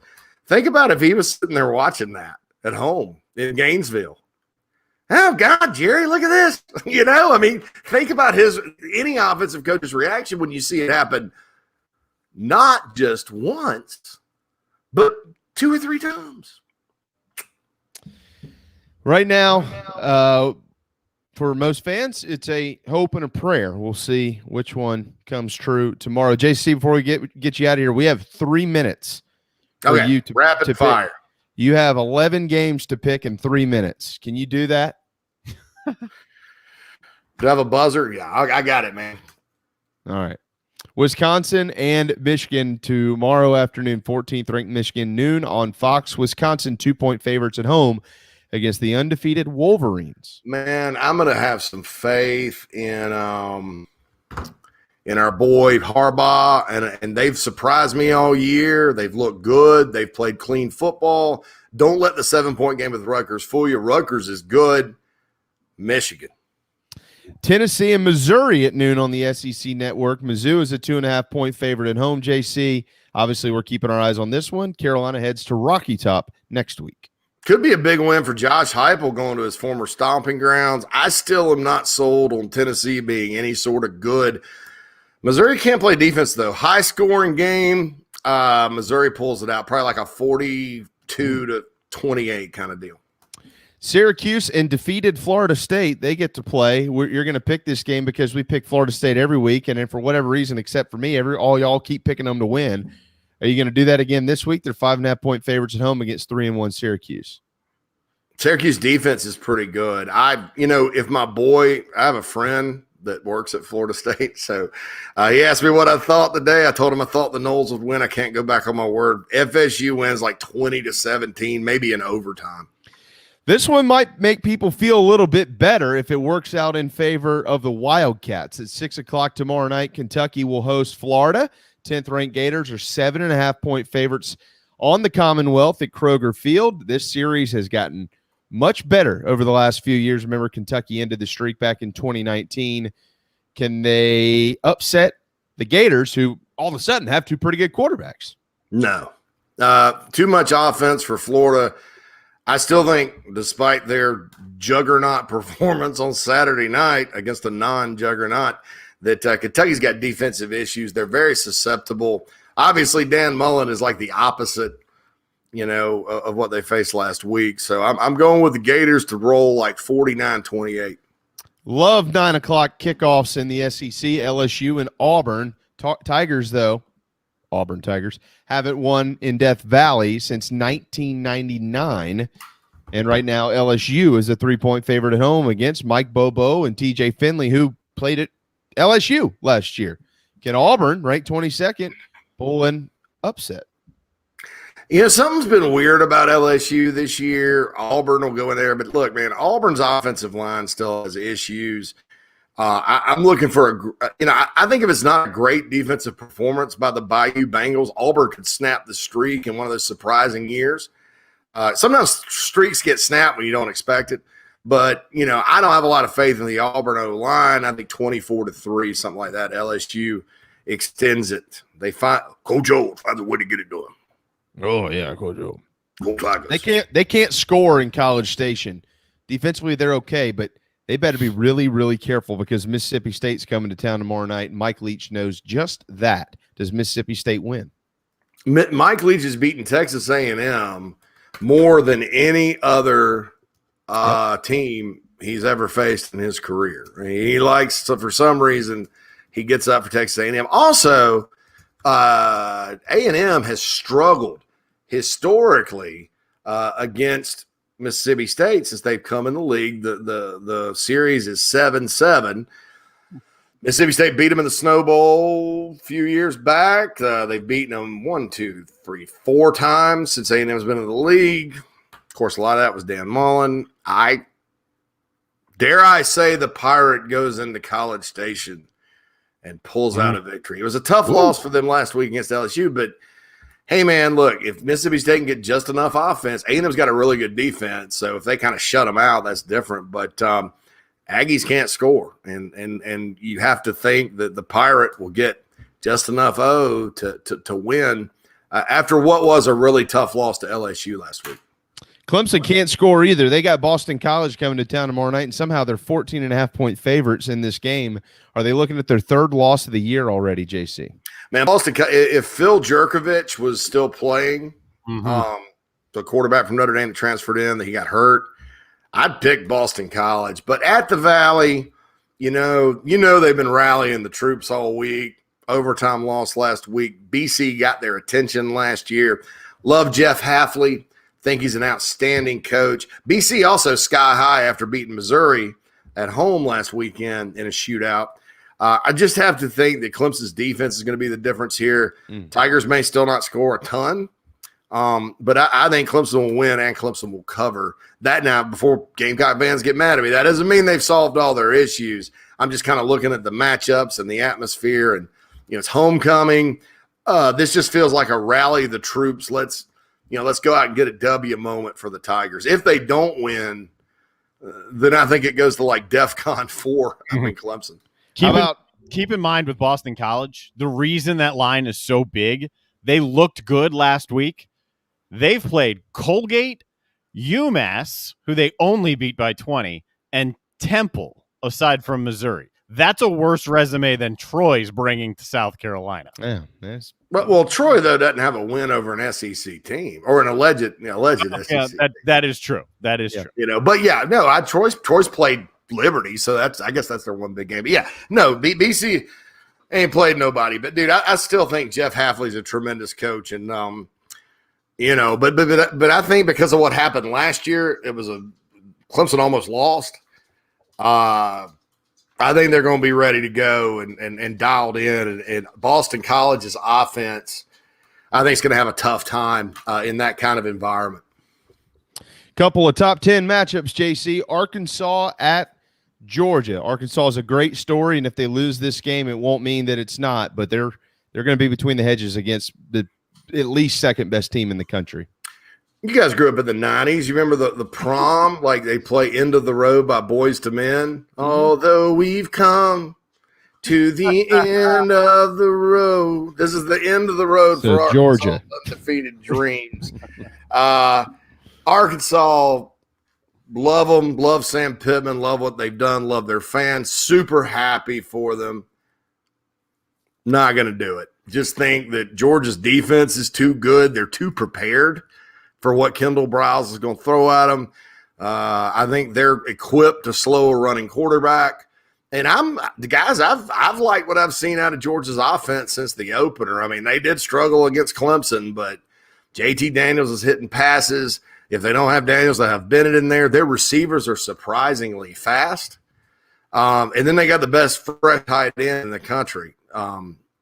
Kid Blake, whatever his name is, from California. So I think the Dogs, when you look at Georgia's schedule, they don't really, until Florida, they're kind of just sitting there scratching their hind parts like Dogs do, but at the beginning of the year, you think, not a great schedule. Well, now that Arkansas is in the top 10, top 10 matchup. Yeah. In Sanford Stadium, they're going to be woofing, and Peyton, the Gladiator's going to have his big things on, and Harry Dogg's going to be sitting there, barbecuing a pig. I mean, that's going to be, this is an opportunity Georgia didn't think they'd have because, you didn't think Arkansas was going to be that great. Well, there you go. So, really think Georgia's going to take a bite out of them. That has nothing to do with the job Arkansas has done. I just, Texas A&M, they got sky high for those. Those are kind of their rivals. Obviously, this is a great Georgia team, but how many times can you really get up? Especially on the road in a hostile environment. Cincinnati's going to have one of those as well. They're at Notre Dame, a 7-9 top 10 matchup, 2:30 on NBC. Can Cincinnati start knocking on the door of the college football playoff? No disrespect to Luke Fickell, because I respect him completely. Took over for Urban. Took over for Tressel as the interim coach, stayed on with Urban. Great job at Cincinnati. But come on, folks. Everybody's won at Cincinnati. Who's coached at Cincinnati and gotten better jobs? D'Antonio, Michigan State. Brian Kelly, Notre Dame, winningest coach in Notre Dame history. Butch Jones, champion of life. Tommy Tuberville. And now Fickell, and he's winning. I mean, it's just a great job with a lot of success. Let's not just pretend he's a miracle worker. I think Notre Dame rolls them. I think Notre Dame they got up off the mat last week. That did not look like the Notre Dame team that almost lost to Toledo. I think they absolutely roll them and put them in their place. The Cincinnati quarterback's been talking a little smack. Maybe since he gets real fired up and goes and scores first, they're all fired up, and then I think Notre Dame rolls them 35-10, 42-10, something like that. Wow. Yeah, they're underdogs at home right now. To predict that. I'm just tired of hearing about how great the job. It's like Cincinnati's some sort of like Loyola Chicago basketball story. It's not. They've been really good for a long. Mark D'Antonio has won there, gone to Michigan State, won there and taken to the playoff, won a Big Ten, and then retired already. I mean, this has been a long time. I mean, why are we all shocked that, wow, look, Fickell, what a job. What? Okay, well, put him at Louisiana Monroe like my boy Terry Bowden, who beat Troy last week with his tie and his bigger-sized frat boy outfit. That's a win. That's the coach. He's coached at Akron and Louisiana Monroe. You don't get credit for coaching at Cincinnati and winning. Well, you do get credit for coaching at Ole Miss and get them to 12th in the country. Can Lane Kiffin be the first former assistant to pull off an upset over Saban? I love Lane Kiffin's offense. When you look at Lane Kiffin, you start thinking about his offenses through the years. He's always been a good play caller. What he did at Alabama, and what I love about him, we talk about people being stubborn and wanting to do their own thing and not listening and not evolving. Lane Kiffin's evolved. I mean, he's not running the same stuff he used to run. It's all different. There's an Art Briles factor there. It's a great offense. And he's going to catch Alabama off guard a little bit with some things. However, let's not get caught up in what happened last year where nobody's playing defense. There was no crowd. This is Tuscaloosa, Alabama. This is Bryant-Denny Stadium. And just like Georgia, getting up for a game against a team at the beginning of the year, they're like, those people are going to be sky high. Sometimes it's a wine and cheese deal in Alabama, not on Saturday. And I don't think it's going to be the 45-42 game a lot of people think. There's 79.5 is the over-under. I'm going way under. Tide defense shows defense is back like I've been preaching all year. Roll Tide 42-13. Whoa, big one. Carolina would love to have 42 points against Troy tomorrow. One of the, regardless of who they played, better defensive resumes in the country. JC, now just 6.5-point favorites are the Gamecocks. You got 30 seconds to answer this one. Does Carolina get win number 3 against Troy? I do think so. I think they're going to pull out a win. That would be kind of harsh to pull against them, but I don't think they're going to win by much. I think 17-12 is all I can predict right now. Hopefully what they worked at in practice works, and we're all sitting there talking about how wrong I was on Monday. But man, I just can't do it. I mean, I just you know what you've seen through 4 games, and then you hear some of the comments like we're a young team that don't make any sense, and you just kind of get the sense that that this hopefully it gets fixed, and but you don't really want to bet on anything by it. I think Vegas knows something. I think Gamecock defense is good enough to hold them to field goals. I think they can move it a little bit. They're not great on offense at all. And then Carolina will get enough, 17-12. JC Shurburtt, owner of the BigSpur.com. They've got you covered through game day tomorrow and every day after that, like they always do. Another weekend hosting recruits at Williams-Brice Stadium. That column is up right now on the front page over at the BigSpur.com. JC, we'll let you run on that note, and we will look forward to talking to you next week. Hopefully it's a good conversation to have about Gamecock football. Yeah, tell Flint I said hello and nice meeting him finally. Absolutely. He's coming up next. Thank you, man. There you go, JC Shurburtt, owner of the BigSpur.com. Timeout. When we return, Michael Flint will break down this game. We'll get our final quick picks in, and we'll get out of here on a Friday afternoon on the Big Gamecock Preview Show, part of JB and Goldwater, very proudly presented by Motley Rice. Hopefully, you won't ever need legal help for a catastrophic injury or health issues from a medical drug or device. But if you or a loved one suffers injury or loss, Motley Rice LLC is a nationally recognized law firm that is right here in Mount Pleasant at 28 Ridgeside Boulevard. Thank you, Motley Rice, for sponsoring the JB and Goldwater Show and the Big Gamecock Preview Show. Visit MotleyRice.com for more. MotleyRice.com. This is Mike Mazzell for Stokes Volkswagen on Ashley Phosphate Road. You know what happens when you sell record numbers of new vehicles? That's right. We take in record numbers of local trades. Despite what the news is saying, quality pre-owned vehicles really aren't that hard to find. You just need to know where to look. Stokes Volkswagen on Ashley Phosphate and on the web at StokesVW.com. We've got over 1,200 pre-owned cars, trucks, SUVs, and all at a fraction of the price when new. Every vehicle has been inspected and reconditioned, many with the balance of factory warranty. Best of all, at Stokes Volkswagen, you don't need the perfect credit to get approved for a quality pre-owned vehicle. And we'll take any trade in any condition, even if you owe thousands more than it's worth. Don't forget, we'll buy your car even if you don't buy a car from us. You're going to love our pre-owned selection, I guarantee it. So come see us today at Stokes Volkswagen on Ashley Phosphate or StokesVW.com. Peace and love at Stokes VW. Negative trade equity finance and new loan, subject to lender approval. Wando Power Equipment, the trusted home of Hustler zero-turn residential and commercial mowers. There is nobody more trusted in South Carolina than our friends from Wando Power Equipment. They've been providing elite commercial and residential service for over 30 years. Landscape Services have turned to their selection of Hustler zero-turn mowers like the Raptor. Bigger, stronger, faster, and the most durable Raptor Hustler has ever designed. Located on Daniel Island and online at wandopower.com. Wando Power Equipment, owned by the Price family, the home of Hustler zero-turn mowers, rentals, service, and specializing in family and friendship. You hear me talk about Dog and Duck all the time, and there's no other place I'm going to watch my college and NFL than the Dog and Duck. They have 3 locations, Bell Hall, Park West, and Clements Ferry Road. They have specials all football season long, like $12 pitchers of their own D2 brew, $5 pints of Sierra Nevada, weekly pick'em sheets with prizes,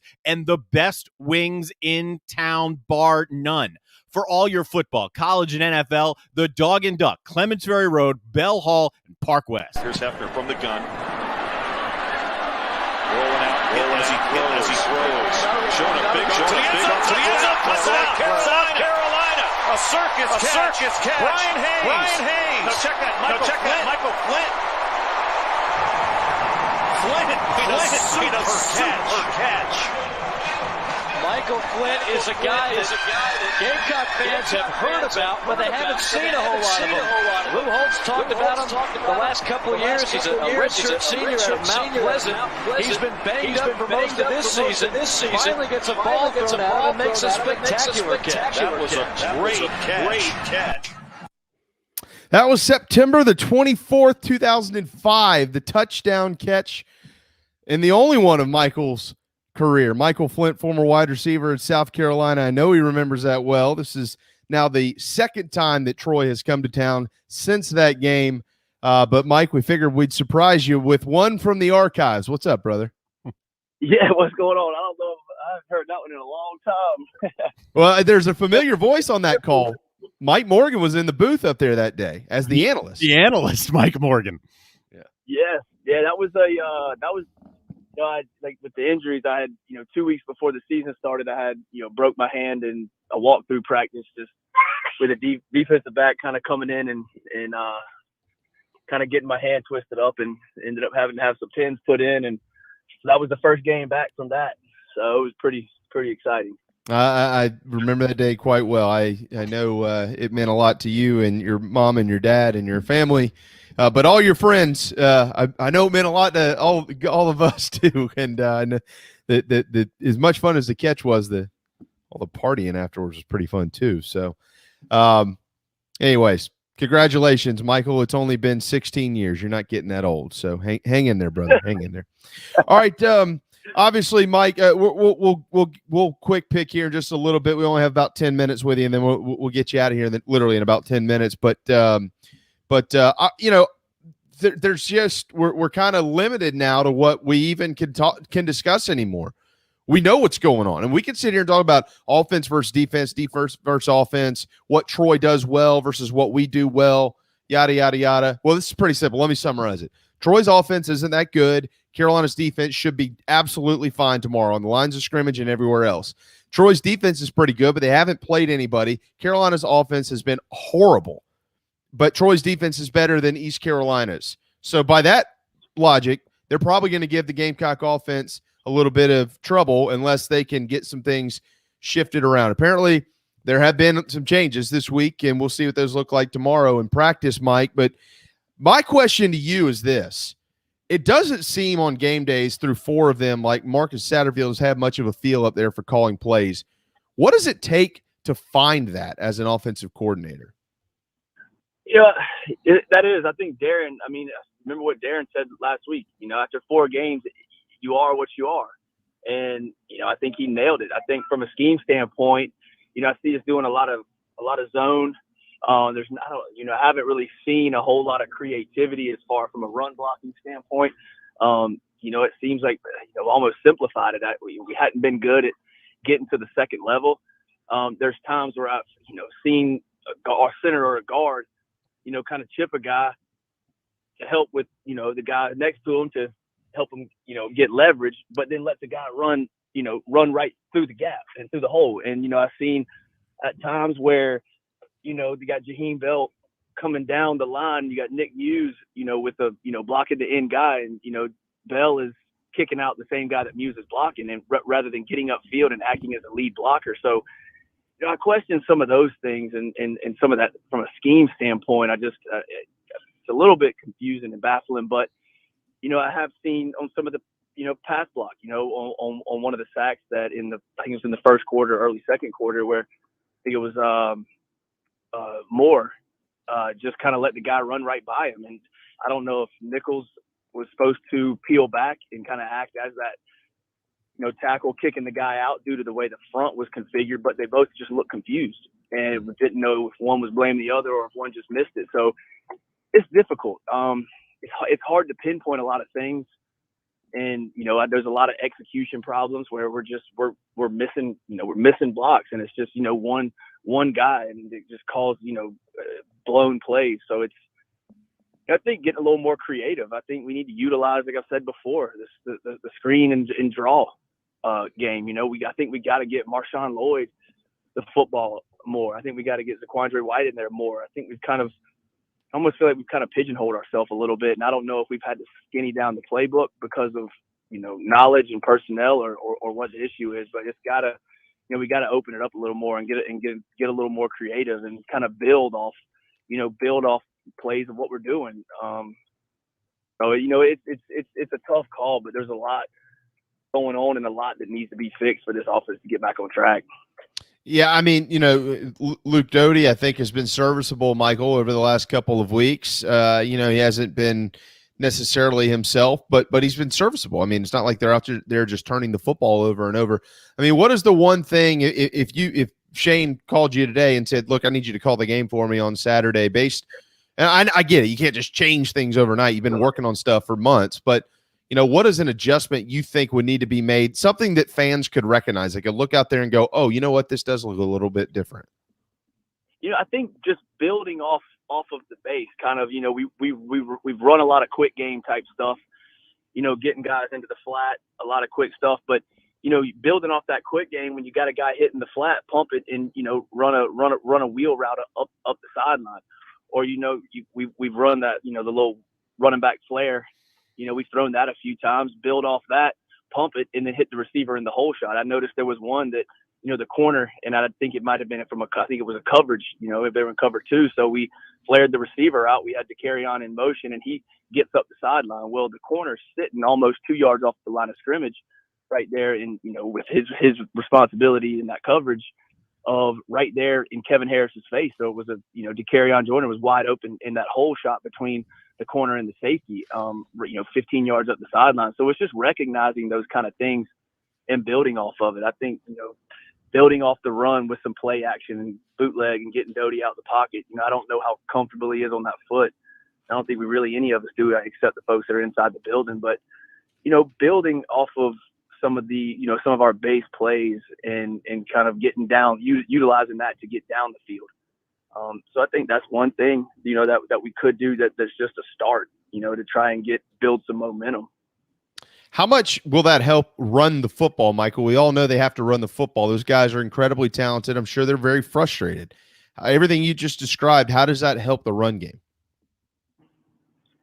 I think it comes down from a scheme standpoint. I think we got to be more creative with our run blocking schemes. I mean, you heard a lot last year with pin and pull techniques and different types of, guys pulling down the line of scrimmage. And, I just haven't seen that much with this offensive line in this scheme. It's a lot of just zone type blocking. And, we've struggled with that previously. I think we're getting decent movement, but it's just, we need a little more. And you look at the holes that the offensive line was able to create last year with a kind of a different scheme up front with guys pulling and, utilizing different techniques of who pulls, whether it's what depending on what the front is, and utilizing that, and also utilizing those pulls in the passing game as well to make it look like run, and you play action it, and you got those linebackers sitting up close. And I think we could utilize that to help Luke Doty in the passing game as well as in the run game, too. And you start confusing defenses when you got linemen pulling and moving down the line of scrimmage and cross blocking and so forth, and blocking down and another guy coming around. So I think just getting creative in our run blocking scheme can really help just everything. But like Darren said, we are what we are at this point, and it's tough to see if I don't know if we're really going to make change or if we get a little more creative up front. How many points do they need to win this weekend? I think 24 points. Yeah. 21 to 24 points. Thank you. But I think our defense has really stepped up. They've done a heck of a job, creating turnovers and putting our offense in great position position with the football and a great position to allow them to try and score points. And, you know, you can't be any more complimentary of those guys because they've done a heck of a job. You know, we almost created, 4 turnovers with that, the ball that Rodriguez fumbled in the first quarter. So those guys have done a heck of a job. I think 21 to 24 points really can do it for these guys. And, the way this defense is playing has been impressive. They fly around. They play with heart. Jalen Foster, just watching him, I appreciate what he does and how he plays more and more, because some of the plays that he's made doesn't look like it during the game, but they're potential big play saving plays that he's coming up with, whether it's on quick screens, fighting off blocks. He plays physical. I'd like to see some more of the other corners play physical. I think Cam Smith could really benefit from that as well. Looking at how J.C. Horn played last year. J.C. Horn played physical. I think Cam Smith can be a little bit more physical as well. But I think Jalen Foster's, kind of is a huge key to that defense and just how hard he plays. I think everybody feeds off of him. And, this is a very workmanlike blue collar defense with the guys we have out there for the most part. So it's been fun to watch those guys, and just, the offense needs to build off what those guys are doing. Ellis Johnson said last night, this defense reminds him of the guys that he had, just what you just said. Workmanlike, very blue collar. Jalen Foster, of course, leads the country in interceptions. South Carolina has been pretty good in turnovers. 8 of those 10 that they forced have been possessed by the offense. The other 2 were taken to the house for touchdowns. But of those 8, the offense has only scored 1 touchdown. That has got to improve. And a final couple of quick notes here before we make quick picks in 3 minutes and let you go. South Carolina, guess what? This is a pretty simple stat. It might be going their way if they just gain more yards than Troy. They could literally have 20 yards. Troy has 19. Troy is 0-12 under Chip Lindsey when they are outgained.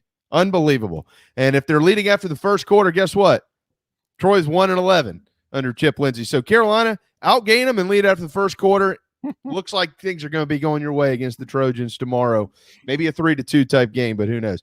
All right, Michael, we got 3 minutes here to make 11 picks. Speed round coming up.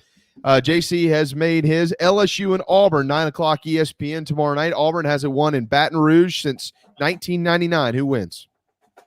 Yeah, I'm going to go LSU. I think Auburn's got some challenges and some problems internally with that. So I'm going to go. I think LSU is playing well. I'm going to go LSU. Darren? I'm right there with them. I like LSU. I threw out a nugget last week about unranked teams favored over ranked teams and how often that unranked team being favored wins and covers. I like LSU to win the game. Yeah, me too. I like LSU at home. Come on, LSU at night. Yeah, they win. Syracuse and Florida State. Y'all keep picking Florida State all you want to. Let me lead this off. Syracuse beats Florida State tomorrow in Tallahassee. Mike? Yeah, I've been rolling with the Noles, thinking they're going to pick one up, but it's tough. I think I'm going to have to go Syracuse. Yeah. Noles, baby. I'm sticking with them. Yeah. One of these days, they got to win. Noles. Yeah, one of these days. Not tomorrow, though. Not tomorrow. There'll be about 6 people doing that in there. Kentucky and Florida. Can Kentucky pull an upset tomorrow night on ESPN against the 10th-ranked Gators, Mike? I think it's going to be tough. I think Kentucky does have a good football team, but I think Florida just is too much for them. I think Florida wins by double digits. Got the quarterbacks clicking down there now under Dan Mullen. Florida wins. Yeah, and they got the rotation back, too. It's been 2 games without Richardson. Richardson is back. Florida is a much better football team than Kentucky is. Yeah, they're getting there. I'm with JC on this one. Mississippi State beats A&M tomorrow night on the SEC Network. Mike Leach has beat them 7 times in his career. He's about to make it 8, Michael. A&M can't score enough. Mississippi State, College Station, they win. I'm with you. I'm going Mississippi State as well. I'm going A&M. It's a get-right game for the Aggies here. Good pick. Tennessee and Missouri tomorrow. I've got Missouri. I think Missouri beats Tennessee at home. I just think they're a better football team. And Tennessee's probably going to make their life a little trouble early on, but Missouri wins. Mike? Is it home or away? It's in Columbia, Missouri, the smelly one.